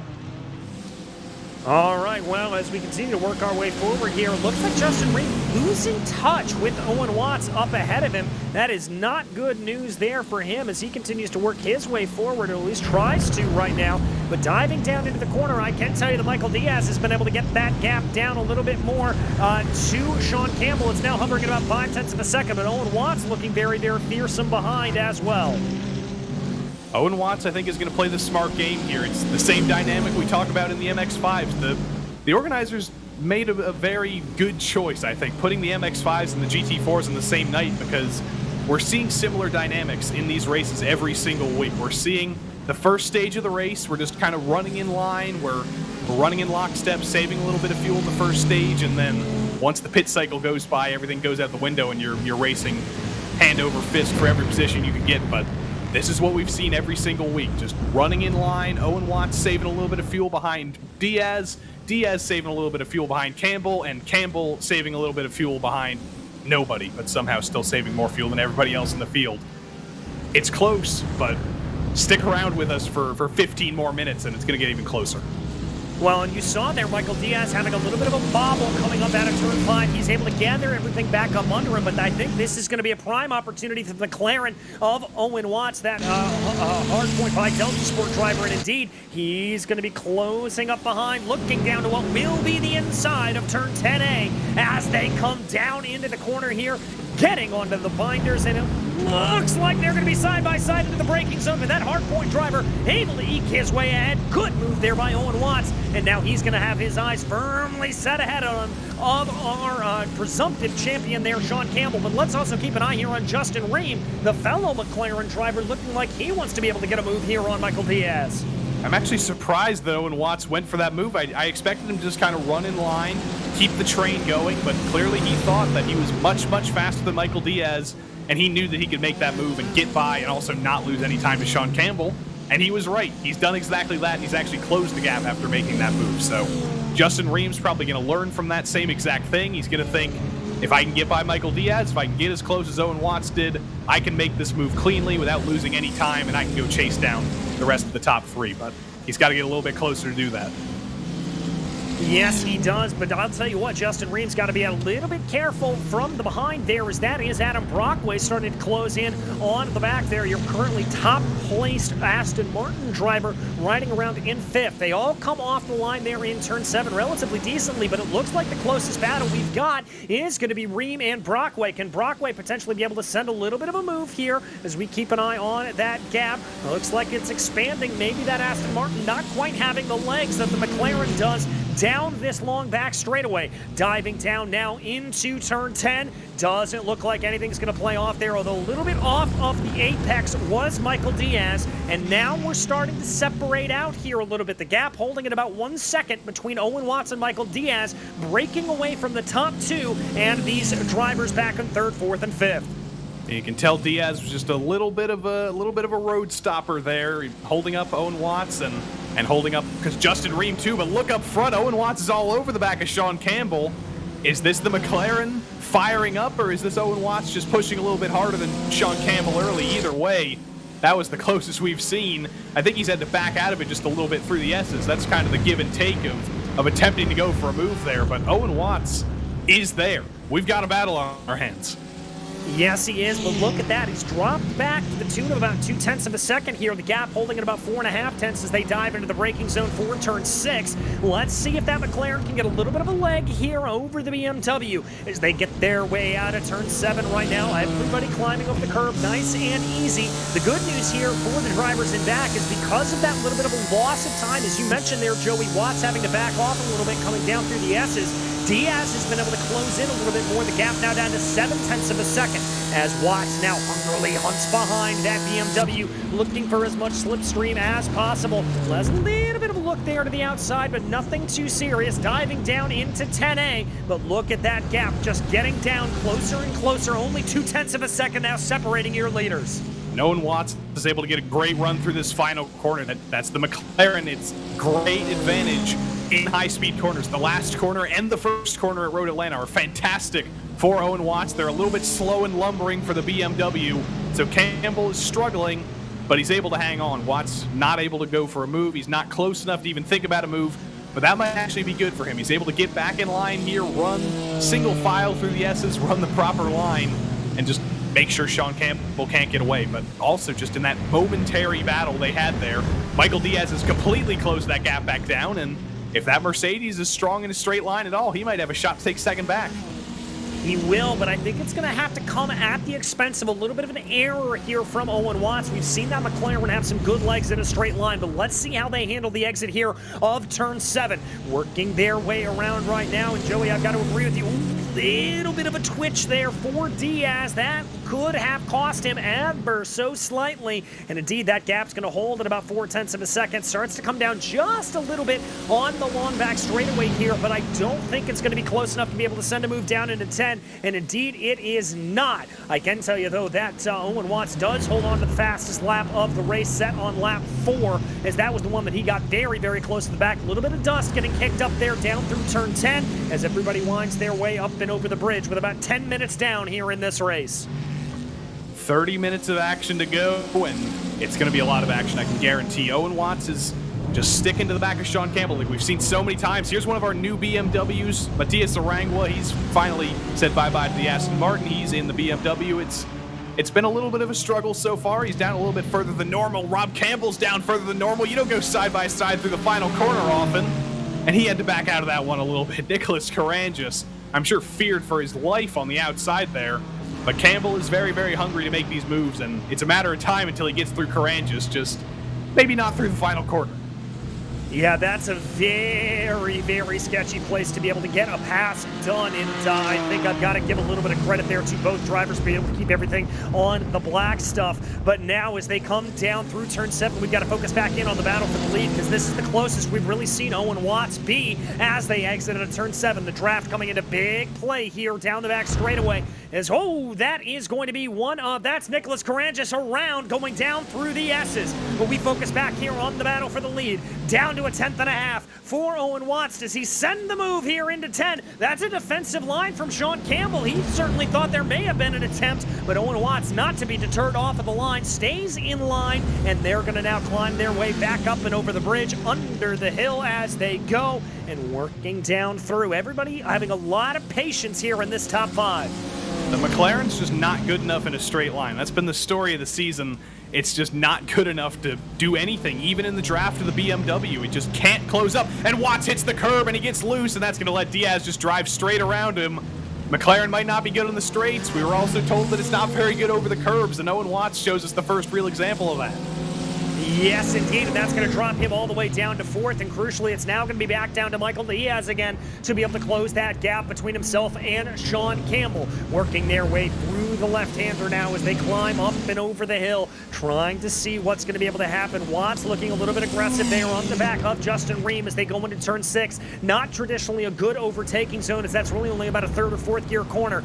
Down onto the binders for turn 7. Everybody concertinaing together as they now go. A little bit of a wider run there for Justin Ream as they came up over onto the curbing. But now it looks like Ream's able to get a little bit of a better run, closing down on Michael Diaz up ahead of him. Is it Ream's opportunity to send a late move down into the final corner? Let's wait and see. Ream thinks about it, looks the nose to the inside, sends the full move, but comes back into line, not wanting to make the attack there quite yet. I think he's just showing his intentions for a little bit later in the race, but like I said, if you're not completely sure you're faster than Michael Diaz, there's no real reason to go for a move there because you're just going to extend the gap to Sean Campbell. You're going to give him even more control than he already has. I think Owen Watts is really the only driver that's been fast enough to make that move. Ream and Diaz have been running very, very similar lap times. So I think it's smart by Justin to just stay back there, stay in line. Sean Campbell's holding the pace up just a little bit. You're not going to really be any closer if you're in 2nd or 3rd, but you're going to have a lot of negative if you do go for that move for 2nd and you hold both of you up. So just hanging in the train right now. It's not the most exciting thing to do, but as we've seen every single week, it's probably the smart thing to do right now.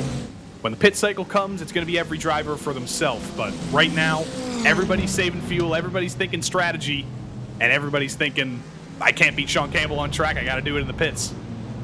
Well, but we've seen multiple times that beating Sean Campbell in the pits is certainly easier said than done. But this train of 5 cars at the front of the field just continues to run in a train here as they go, working their way down the backstretch. Could be Justin Ream's opportunity again. He seems very, very close, and indeed, I think this is the opportunity here for the Canadian to make the move. He's going to go down to the inside, gets a little bit of a draft there from Sean Campbell, who thought about going defensive down into the final corner, and Ream, easy as you please, able to move his way up forward, and now the battle is on again as these drivers have, believe it or not, shuffled themselves back into order exactly as they started this race. I'm not owned. I'm not going to shrivel into a corn cob because I was proven wrong by Justin Ream, but he was able to make that move on Michael Diaz completely cleanly. He didn't slow himself down at all. He proved me completely wrong there. And Owen Watts makes the move on Diaz as well. So I think this goes to show that Michael Diaz is also interested in preserving the kind of pack we have here. He, I guess, thinks that giving up the position is better than losing all sorts of time. So when somebody's shown the intention of going for the move on Michael Diaz, he's kind of backed up. He's let them go through. He's preserved the closest of this top 5. So well done, Michael Diaz. He's fallen back just a little bit, and we'll see if he can pick up the spoils here of his conservative driving here. Ooh, and Ream missing the apex there into turn 6, and now it's Watts' turn to miss the apex going into 7.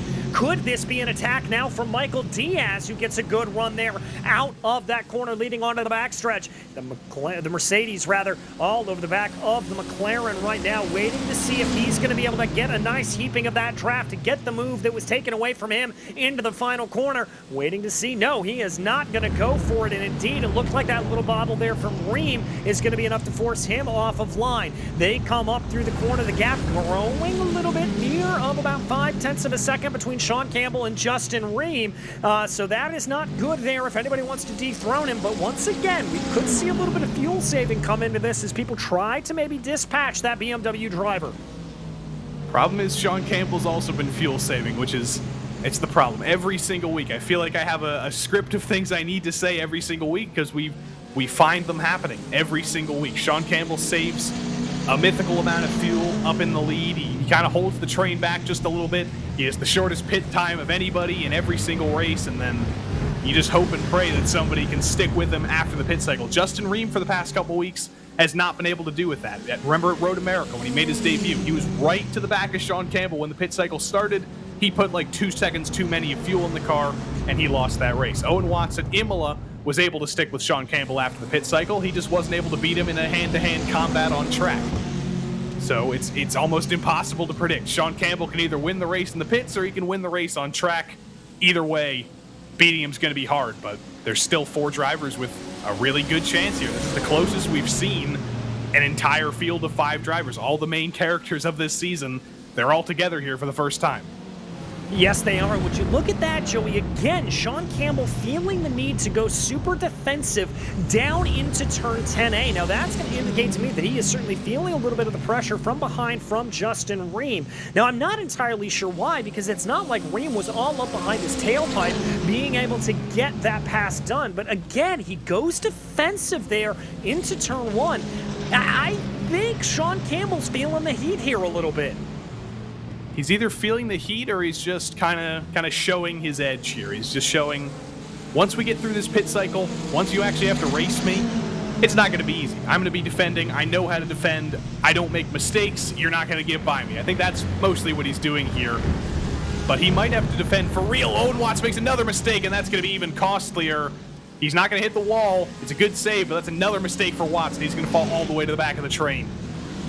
Yes, he is. He's going to find himself now behind Adam Brockway, and he's going to have to do that all over again. And I think this was a simple issue of just carrying a little bit too much speed through the exit of the S's and through that ever-tricky turn 5. As you can see him here, he goes down into the corner, catches a little bit of the grass, and then there, this is the area when he starts to get it. Yeah, it just gets a little bit too wide there, able to go over the kitty litter, and very, very carefully able to get that car back pointed the right way. He is a lucky boy that was not a more fearsome incident.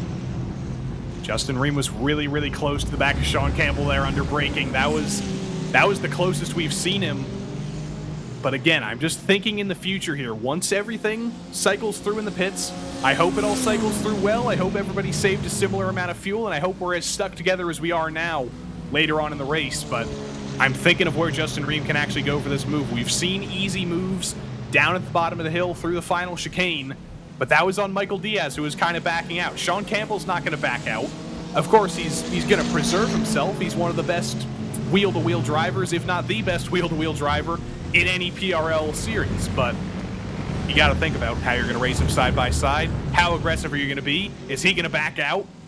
I don't know, but do your research now while you can.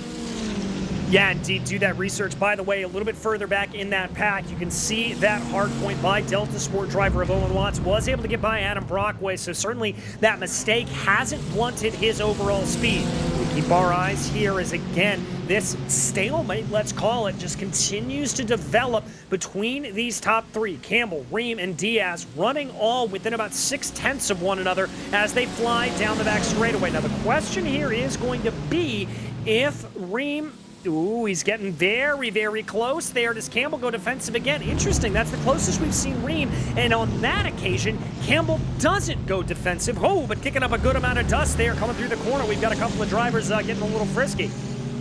I think Sean knew that Justin wasn't really going to go for a move there, so he just he did his normal thing, and that was probably the right thing to do in the grand scheme of things. But I learned on that straight that if you're in this McLaren, you're going to need to be within 1 or 2 tenths of that BMW on the exit of that corner to even pull a nose alongside on the straight. If you're going to take any advantage of the draft at all, the BMW is so fast in a straight line that you need a lot of help in the McLaren, and that almost makes me think that, can you even make the move on the straight? Can you even pull alongside of this BMW, or are you going to have to hope that Campbell makes a mistake in another corner or make the move in an unorthodox place, maybe at the final corner or turn 1, so you can take that track position advantage, because it's pretty hard to chase him in a straight line. Yeah, very difficult to be able to chase him in a straight line as they now work their way through turn 7. A little bit of a narrower exit on the corner there for Michael Diaz. I think that may put him in a little bit of jeopardy of losing that position here to Owen Watts. And indeed, Watts starting to move a little bit as if he's getting over-eager to be able to get that move done. Let's see, though. Oh, Justin Ream, though, getting very close as well. What's going to fire off here as we cross over the halfway point? Defensive line there from Campbell as he moves back onto the racing line, and everyone stays in single file order going down through turn 10A. But again, Owen Watts kicking up a decent amount of dirt there on the exit of the corner. I've got to be thinking that he is just chomping at the bit to be able to get by Michael Diaz once again. He is, and you can tell he's made a few mistakes. He's been pushing very, very hard. He's a very, very hungry driver right now, but he's not been able to get back by Michael Diaz. But if it's any solace for him, He knows that he's made the move on Michael Diaz before. He knows it's possible. He's just got to figure out how to do it again. As simple as that. But we've now reached the halfway point in the race. We usually see pit stops in this series a few minutes from now, past halfway, maybe 17, 16, 15 minutes to go. So we've got a little bit longer to wait. But it's the halfway point. If you're in this little pack here, do you back out? Do you bring it down the pit lane and get out of traffic and run some clean lap times? I don't know if that would actually be any faster because we're running a pretty fast pace in this train here, but maybe if I'm Adam Brockway at the back of the train, I'm thinking undercut because there's only a second and a half from 5th to 1st right now. An undercut could be possible. It very well could be possible, and it could be the way to go, but I've got to also think a little bit about losing the draft down this back straightaway. So very crucial to get some time. We heard Sean Campbell talk about how crucial it was for him. Ooh, little bit of a look there from Justin Ream. Big look there from Watts as he dives down to the corner. Is that a twofer? Yes, it is. 2 for 1 for the hardpoint by Delta Sport driver. I don't think Owen Watts intended to make that move, but that is incredible. How on earth did he pull that off? And Justin Ream's in the pits. He's going to take his losses. He's going to minimize his losses. He lost a bunch of time going side by side with Owen Watts there, and he's going to come down the pit lane. Well, let's watch Owen Watts make this move. Was this intentional, or was this just too late on the brakes and he somehow got 2 for 1? Let's ride on board here. I'm going to listen in.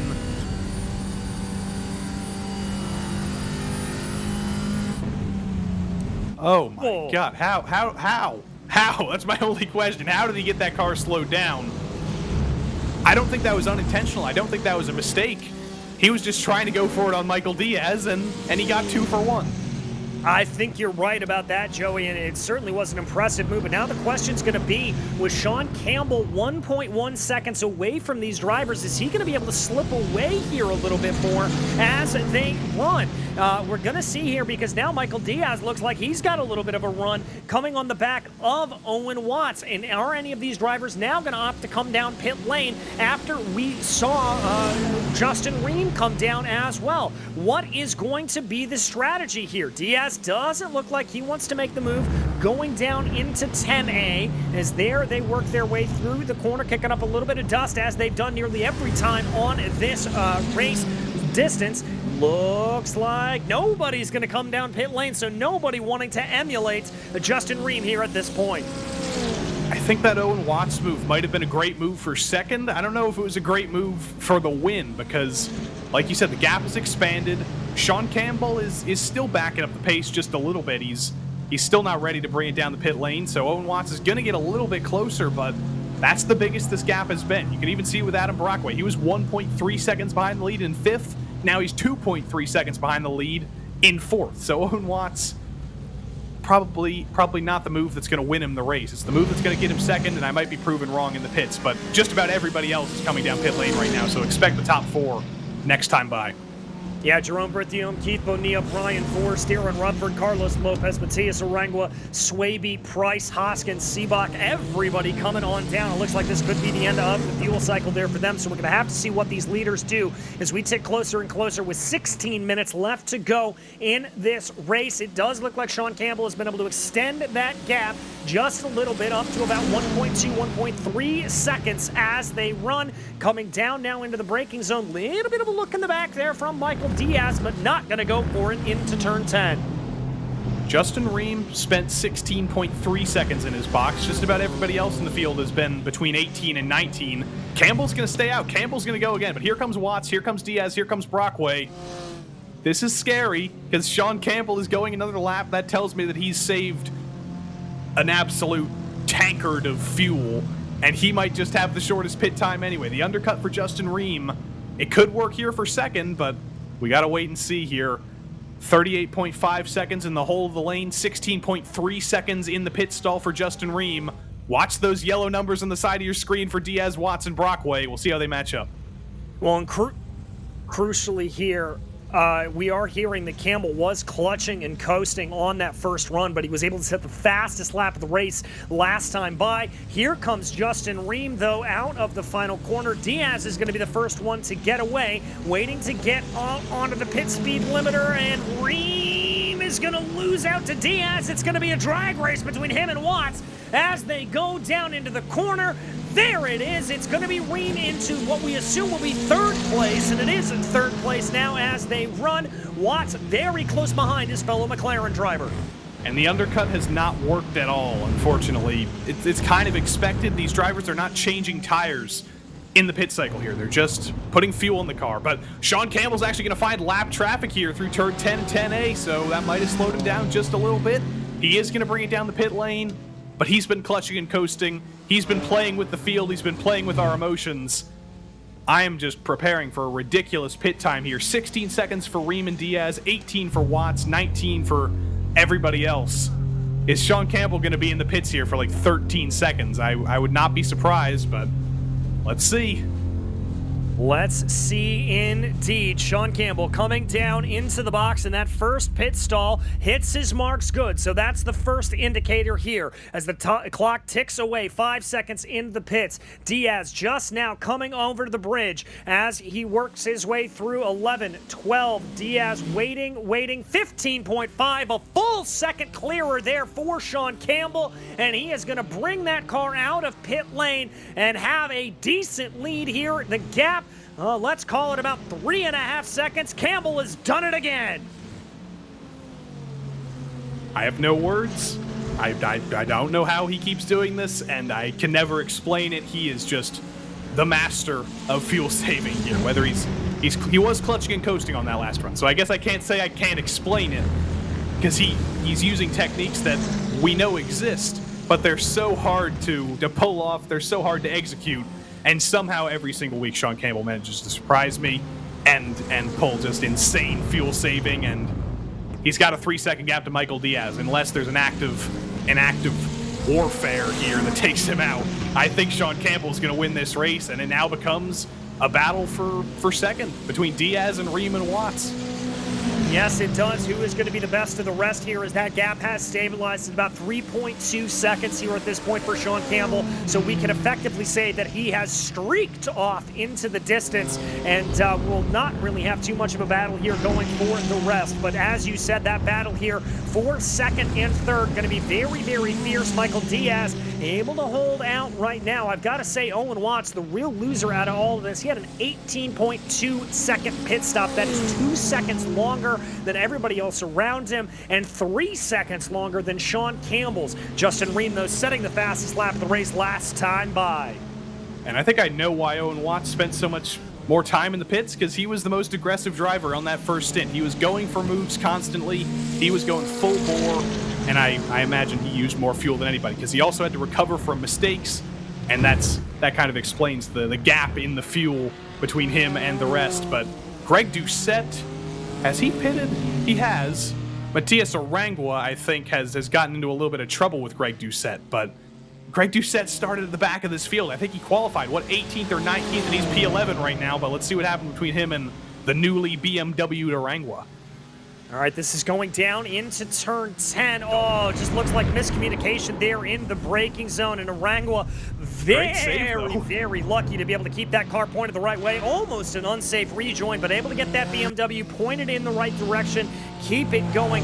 Got to give some credit there to the number 4.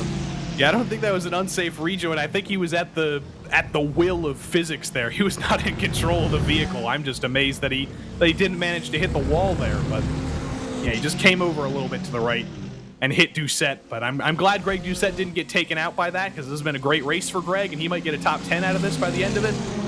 But yeah, that can happen at that corner. Heavy braking, close contact, easy thing to do. But speaking of close contact, look at this. Ream and Watts have caught right back up to Diaz, and they've both passed him before. Yes, they have, and let's see how it plays out here. Diaz looking like he's under a little bit of pressure, taking those angles just a little bit sharper than you would think, but only about 0.6 of a second separating these two, as now it looks like the battle is going to be between Ream and Watts, as Watts gets a much better run down through that area of the track, down through the S's, but now he makes a little bit of a mistake on the exit of turn 5, and, well, everything neutralizes itself out yet again. I don't think the McLarens have been especially faster than the Mercedes in a straight line. I think they've actually been pretty equal over the course of this season, but we'll see here in a straight line how much Ream can close down the gap to Michael Diaz. That'll give us some tips for the last 9 minutes of this race. It was about 5/10 of a second, 4/10 of a second coming down this straight. Down into turn 10, it comes down to 3/10, down to 2/10. So there's definitely an advantage here for the McLaren, but it's only about a 2/10 advantage in the draft. It's almost like with the BMW, so Ream's got to get closer through turn 7 to take full advantage of that straight and get by Diaz. He's done it before, though. Watts has too. Watts has actually passed both of these guys in one before, but the battle rages on, and you've got to recreate that. You can't let Diaz get away, and they have been letting Diaz get away, and he's been getting great exits out of 7 every single time. Yeah, and that is what it would appear to be at this point, the crucial corner. We haven't seen all that many attacks going down into 1, and so I think if Diaz here is driving at this point, he has got to keep his eyes focused on that exit of turn 7. If he can nail that every time, keep himself, crucially, as you said, Joey, about 2/10 of a second ahead, that will put him into prime position. Now, as they climb their way out of turn 5 down towards turn 6, the gap is about 2.5 of a second into the braking zone there for 6, down through 7. Ream trying to carry as much speed as possible. Looks like he's able to get a good one, but he loses about 2/10 of a second. The gap expanding up to about 3.5. Is this going to be close enough here for the geodesic driver? I just like to yell at the designers of Road Atlanta for a second. Turn 8 and turn 9 are not corners. Turn 7 and turn 10, those are corners. It'd just be turn 7 to turn 8. But anyway, corner numbers be darned. Justin Ream has gotten to the inside. There was a mistake from Diaz at turn 5, and that has just compartmentalized into whatever just happened there. Justin Ream got by. I don't think that was the right word to use there, but the Michael Diaz is also going to lose this spot to Owen Watts here. I think through the final corner, Watts is so strong there. He's going to peek to the inside, but he's going to have to wait again and hope Michael Diaz makes another mistake in turn 5. Yeah, we'll have to see if he's able to do that through turn 7 or not. But as we watch it here, Diaz taking a little bit of a wider line coming up out of turn 1, rising through 2 and 3 right now. Those cars bounding across the curves. And you can see there Diaz getting a better run through that sector of the track. As we've talked about, the McLaren's not necessarily as firm and planted on the curves as that Mercedes is. Now through turn 5, they run as they come up and over the corner right now. 2/10 separating out everybody as they go. Plunging down the hill, it looks like Ream's able to grow a little bit of an advantage there. Let's call it 3/10 of a second as they work their way into turn 6. Out of turn 7 right now, getting onto the loud pedal. Ream looked like he missed the apex there a little bit, and indeed kicked up a little bit of grass there on the outside. The gap 3/10 of a second, but we have seen Ream be able to stretch away here just a little bit down this long back straightaway. Our eyes, though, have to shift back to Owen Watts as he is right behind that Mercedes of Michael Diaz. Watts going to go down to the inside. Diaz tries to push him a little bit wide, but we've seen Watts be very late on the binders into this corner. Can he do it again? Yes, he can. And now it's McLaren versus McLaren for P2 here. Again, Michael Diaz has been put by the wayside. The Mercedes just not strong enough in a straight line to really fight with either of these two. I think 4th is the highest position he could really ask for here. But this is going to be a titanic battle for 2nd. Ream versus Watts, two drivers who have been incredibly fast. They've been incredibly late on the brakes. They've been battling with Michael Diaz for this entire race, but now they finally get to battle with each other with no Sean Campbell holding up the train in front. I think it's going to be an exciting battle for 2nd here. It's just unfortunate that it isn't for the win. Yeah, it really and truly is. Just can't seem to be able to close down on Sean Campbell has been the story this entire season long. Watts, though, looks like he makes a little bit of a mistake there coming up out of turn 5. Is that going to open up the door here for Michael Diaz? Into 6, he's not going to take the peak. He knows he needs to get the better run out of turn 7 as he lining up the Delta Sport the hard point by Delta Sport driver. Big kick up at the grass there for Ream. It looks like the battle could be on. I think this could be advantage Watts. Down the straight, Owen Watts has been quick in a straight line. He's been quick on the brakes. He's been quick everywhere, and that's going to be worrying for Justin Ream here. But he might have to do it the long way around. He's not going to get the inside that he's loved so much. He's not going to be able to send it around the outside to the inside. He's going to have to send it around the outside. Ream on the inside, cuts the curve just a little bit, side by side up the hill. Ream's not giving up. He's got the momentum. Michael Diaz is trying to pick up the pieces. This looks like Sandown last week. 3 cars into one corner through the final corner. Not always easy, and Ream goes off the road.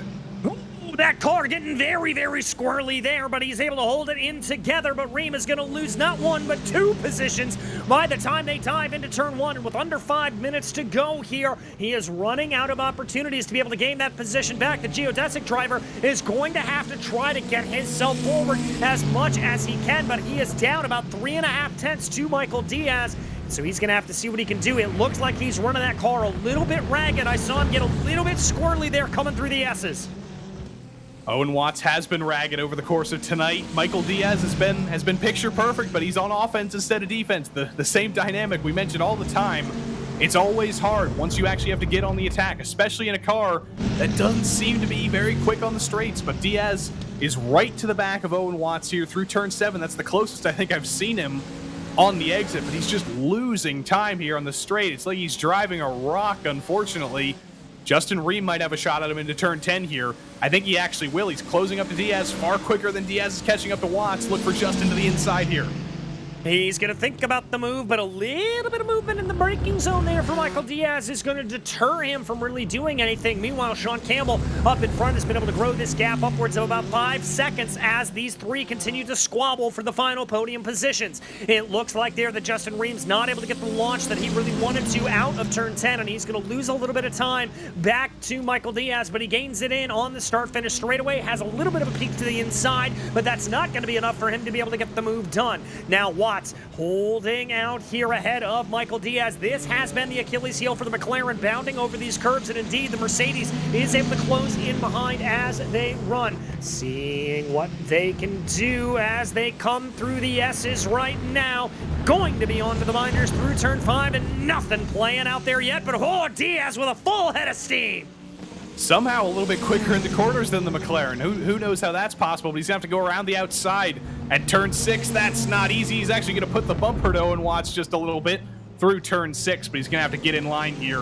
Through 7, it's a better exit than last time. He lost a little bit of time on the straight on the exit of turn 7 on the last lap, but again, the Mercedes just falling back and back and back in a straight line. Justin Ream's within 2 tenths of Diaz. This is going to be a much more straightforward move this time, I think, for Ream. If he can actually get to the back of him into turn 10, he's there. But is he going to peak it? He does again, but still he thinks he's not close enough. I think he probably could dive it in there and get late enough on the brakes to make the move, but I think he disagrees. I think he does as well, but he's only got 2 more bites at the apple here because as Sean Campbell crosses over the start-finish line, he is getting the 2 to go mark from Barney the Flagman here. And again, Ream sacrificing a little bit of time there coming out of the final corner as he lines himself up trying to get the move here on Michael Diaz. Just doesn't seem to have it going down into turn 10, but Diaz trying to be a little bit aggressive there on the back of Owen Watts. Is a podium, is a second place potential here for this Mercedes driver. They're really, really close, trying to go. Here they come. Looking their way through the corners right now, climbing up over turn 5. This is the closest we've seen Diaz, and indeed, he's going to have the outside line as they come down into the corner. We saw him try this last time around, and it wasn't successful. He's onto the brakes later, looks for a little bit of a crossover move there into 6, but that's not going to play out, as now we get onto the loud pedal going down the back straightaway. He gave him another little bit of a bump in turn 6, but this looks exactly the same as it did on the previous lap. But let's see, has Diaz saved anything up here? Owen Watts is snaking a little bit down the straight here. Maybe has Michael Diaz turned the wick up just a little bit? The Mercedes seems a little bit faster in a straight line than it once did. But again, he's not able to close up the gap. Justin Ream isn't either. I don't know how this battle's going to change unless Owen Watts makes a mistake up front. It seems like he's pretty impossible to pass. And we're taking the white flag here, so chances are falling by the wayside here. Yes, they are, as there is Sean Campbell putting a lap down on the rest of the field, and I believe that is one of the hardpoint by Delta Sport drivers that he was able to get around. But there again, Ream trying to look a little bit down to the inside to see if there's a little bit of a move to be able to get done. Not going to be able to happen as they now climb their way down into the S's. Diaz again looking very, very strong here at this point, but is he going to be able to capitalize? Watts has been able to block off to the inside, absolutely holding on to that line going down into turn 6, and Diaz just hasn't been able to seal it. They come out of 5 right now. Little bit of a kick on the grass there for Michael Diaz. He tries to look to the inside. Now he's got out the inside line, tries to be later on the binders, going down into 6. That's not going to play out for the Mercedes driver. They come into 7. It is now a last-ditch effort for any of these drivers to get anything done as they power their way onto the back straightaway. I think that's going to be it here. I don't know if Owen Watts is going to be able, or I don't know if Michael Diaz is going to be able to get by Owen Watts, rather. The Mercedes just not fast enough in a straight line. You can see there, unless he throws a really stupid move here into turn 10, nothing's going to change here. Under braking. Yep, as predicted. Very, very late for Michael Diaz. Oh my God, he surprised me a little bit there, but not able to pull alongside. That's solved. And look at this up front. 9 wins. 9 wins for Sean Campbell on the season as he takes the checkered flag and sets PRL history there. The BMW driver for RSR by butt kicker. 9 wins on the season. We have run 126 PRL seasons before. 126 full seasons. Nobody has ever won 9 races in a single season until now. Sean Campbell has. And I also want to specify, that is not because the level of this GT4 Sprint Series is low. This has not been a cakewalk for Sean Campbell. He has not won 9 races easily. He has had to fight with some of the best GT4 drivers on iRacing. Justin Ream, Owen Watts, Michael Diaz is good at driving just about everything on a road course. Sean Campbell has had to fight harder than he ever has for these 9 wins, and he's done something that we haven't seen in 126 seasons. This is incredible. Absolutely remarkable there for Sean Campbell, able to take victory here as we wait for the last couple of drivers to cross over the line. That number 26, just remarkable. And let's not give any credit away here. Let's not take any credit away necessarily from Watts and Diaz and Ream, who put on what can be called nothing short of a spectacular battle in the back. And they put up quite a fight. They just couldn't put up a fight with that fuel saving. And they've put up quite a fight over the course of the season. Whether it's been at Lime Rock, whether it's been Imola, we've had a lot of great races, but Sean Campbell, he gets it done again. Look at that. 6 seconds was the cap at the end because of Watts and Diaz fighting.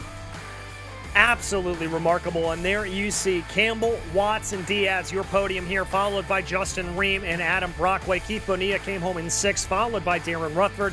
Jerome Berthiaume fell down into 8th place, followed by Carlos Lopez, and then Rob Campbell in 10th. 11th was Lyndon Swaby, followed by Greg Doucette, Matthias Arunga, Brian Forrest, Jeffrey Seebach, and Brian Hoskins, ending out your drivers here that finished on the lead lap. Karanges and Price, your last 2 drivers to finish 1 lap down and 2 laps down respectively there for them. And it looks like we have our 2nd place driver here ready to talk with us, and I am very, very eager to talk to him.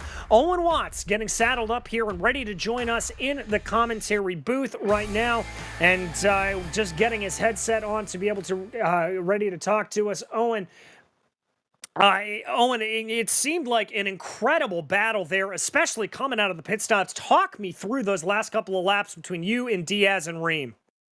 Yeah, man, ever since the start of the race, I kind of was expecting that close finish, and kind of when I saw us all line up out of that pit stop, and I knew it was throw the fuel saving aside, and it was time to put the game face on and pedal to the metal, and it sure was a fight to the end, and I really had to work for that one, and it was some great clean racing between Michael and Justin.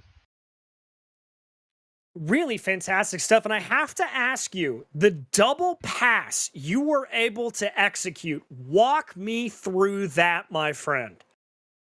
It was kind of a natural instinct, to be honest with you. It happened so quickly. Sean was definitely doing some fuel saving strategies coming up into the chicane there. And I kind of expected them to all check up. And then when I saw them really checking up that hard, kind of just natural instinct to go ahead and throw it up the inside and pick off what I could. And I ended up lucking out with 2 cars, kept it clean, and yeah. Well, looking ahead here to the final race of the season, I've got to ask you, Fuji, a track here that is one of the newest additions to iRacing, how's your experience level there, and how do you think it's going to go? Personally, I've never raced Fuji competitively. I've never really touched it, to be honest with you. I've driven a few laps in games like Project Cars, but it's going to be a tricky race because I have a feeling that some of the other guys we've been racing against are kind of in the same boat. So that should be a good one. Definitely throwing a curveball at us there. Brand new track. Should be a lot of fun. Well, I can't wait to see you guys take to it. But as for today, is there anybody you'd like to thank for this second place? Yeah, just Delta Sport as a whole, Hardpoint, all the guys over there at Delta Sport, they've been helping me out all week, doing a great job getting me where I am. Mom and dad back at home, and that's about it. Well, fantastic, my friend, and congratulations again on a well-deserved second place. Thank you, guys. All right, that was Owen Watts, your second place finisher here today. And Joey, I believe you have caught up with Jerome Berthiaume. Yep, Jerome Berthiaume right here in the booth. Welcome back, Jerome, with us just about every week. It was P8, but it seemed like it was kind of a quiet race back there for you. Quiet, no. At the end, I had a very big battle with Darren, and yeah, last minute I decided to choose another setup to take a safer setup, and I think it hurt me. I did put a good quality lap, but I had no race space until the until mid race. But yeah, at the end it was really fun with Darren. We were exchanging plays, and yeah, that was a great battle. I think we might have been a little bit distracted by the battles up front. I think we might have missed most of your door-to-door stuff with Darren Rutherford. But what was the BMW like around here? I saw Sean Campbell in the chat on the PRL Discord server. He was talking about how he was fighting with it through the S's. The McLaren drivers were struggling as well. But how are you? It was really bad, and that's what we were talking about, Darren and I. So first sector, it was so faster than me. Then in the straight, though, I was faster. So the only good part of this car on that circuit was the straight. Apart from that, it was just a terrible car, very difficult to drive. So yeah, I would say that I'm happy with the P8.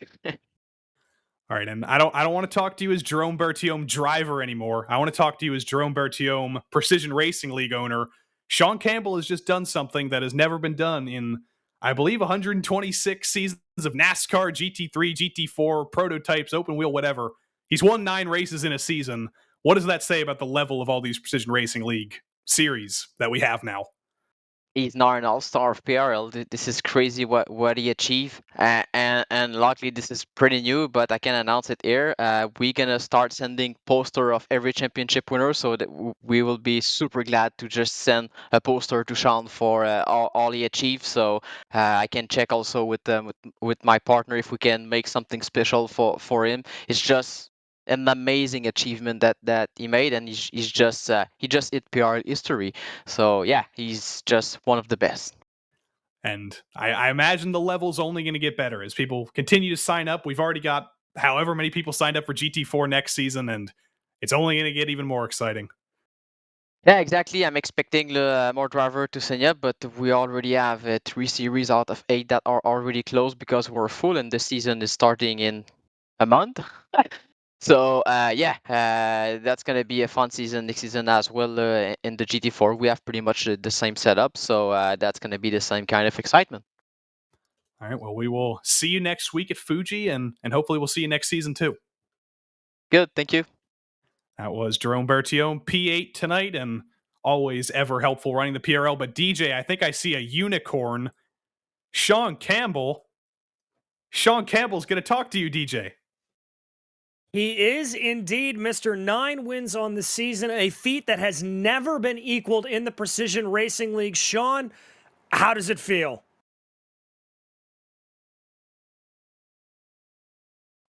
Sean, you got a copy? Oh, I've had my microphone turned off. I was push to talk. But yeah, I mean, it's awesome, right? But it's just I'm happy with how the strategy's going so far, because at the end of the day, right, it's an achievement, but I'm trying to get the championship. It's just, I guess, icing on the cake, right? It's great though. I'm very happy.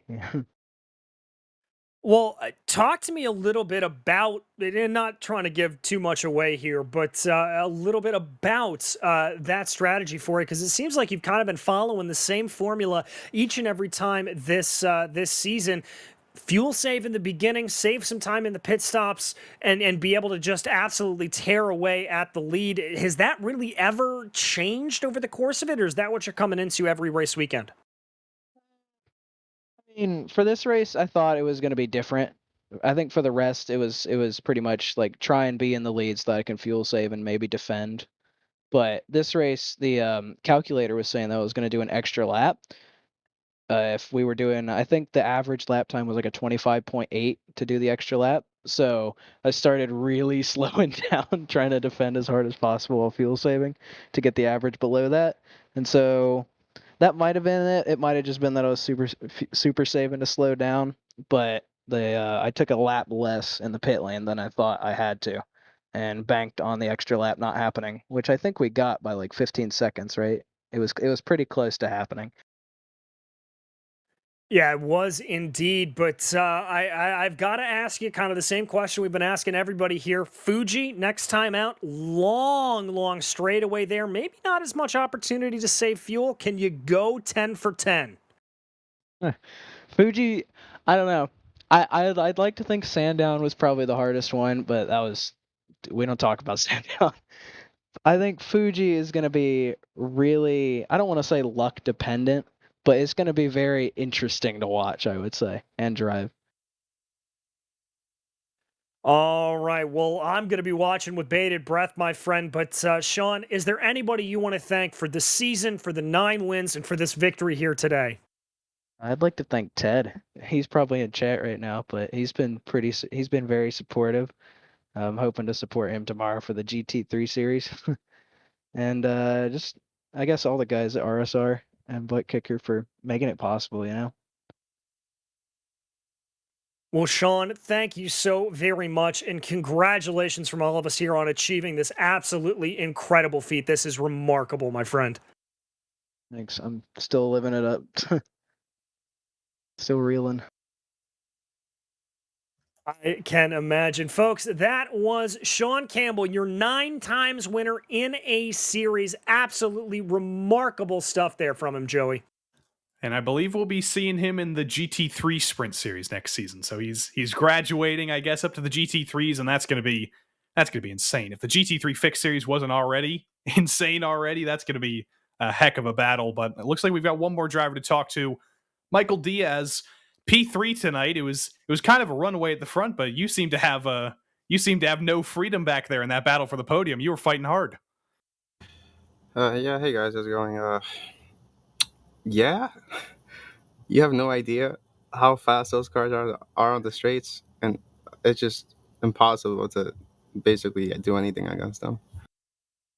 So what, if any, what advantages did the Mercedes have? Because we noticed on the straights especially that even the McLarens were running away on the straights, but through the corners we saw all the drivers of the McLarens complaining about the curbs. We saw the BMW drivers complaining about the curbs. Did the Mercedes do anything especially good for you tonight? Yeah, Sector 1 and 2 were really good today. I felt like I could get on the throttle before them, but it was a moot point because you can't really overtake there, and even if you do, you got that long straight coming. So not much I could do today, but it was definitely fun. I tried saving some fuel to try to copy Sean. It's hard because you can't really keep up with them. But then Owen wanted to be the hero on like lap 15, and that was that. Let's look forward to next week. One more week this season. Fuji, it's kind of the great equalizer. We saw a great race there in the GT3 series earlier this season. How are you feeling in the GT4s there? Honestly, no chance. Have you seen that straight? But I'm still gonna try. But yeah, I think it's gonna be the most difficult race of the season. But we'll see. All right. Well, we wish you good luck, and we hope you can find a couple extra miles per hour in that big straight line. All right, thanks, man. You guys have a good night. We'll see Michael Diaz next week at Fuji, and hopefully that Mercedes, hopefully they can squeak a couple more tenths of a second in a straight line. Maybe they can massage the body panels a little bit more or something. But that is just part of the dynamic of this series. The Mercedes, strong in some places. The BMW, though, unbeatable in a straight line. Yeah, indeed unbeatable there in a straight line. But Joey, that's sadly going to pretty much wrap us out for what has been a historic night here in the Precision Racing League. But as we said, next time out, we head to Fuji. That long straightaway going to certainly change things up. And I, for one, am very much looking forward to it. And also, I received some breaking news in the chat from Mark Kalin. Bradley Holly will not be here for the MX-5 Cup Series finale next week. He will also be at Daytona, I think. So going back to the MX-5s earlier tonight, I said that Bradley Holly had likely taken the championship into his own hands. We'll have to wait for the gap to be calculated, but if that gap is under 37 points and Kelly Greenhoe wins with bonus points, Kelly Greenhoe could steal this championship in the final round, because you can't drop the final round in the PRL. So, shock and awe, we might have a championship battle where Kelly Greenhoe's fighting himself next week. We might indeed, and that is just about as good of a teaser as we can give you to tune in next time for the Precision Racing League's Monday Night Series. But on behalf of myself, DJ Clark, Joey Tebbin, and our director and producer, Connery Maddock, behind the scenes, it has been a pleasure to bring you the action here tonight. We will be back at the same time next week for the season finale of both the MX-5 Cup Series as well as the GT4 Series. And until then, and until we see you on the track, thanks for watching.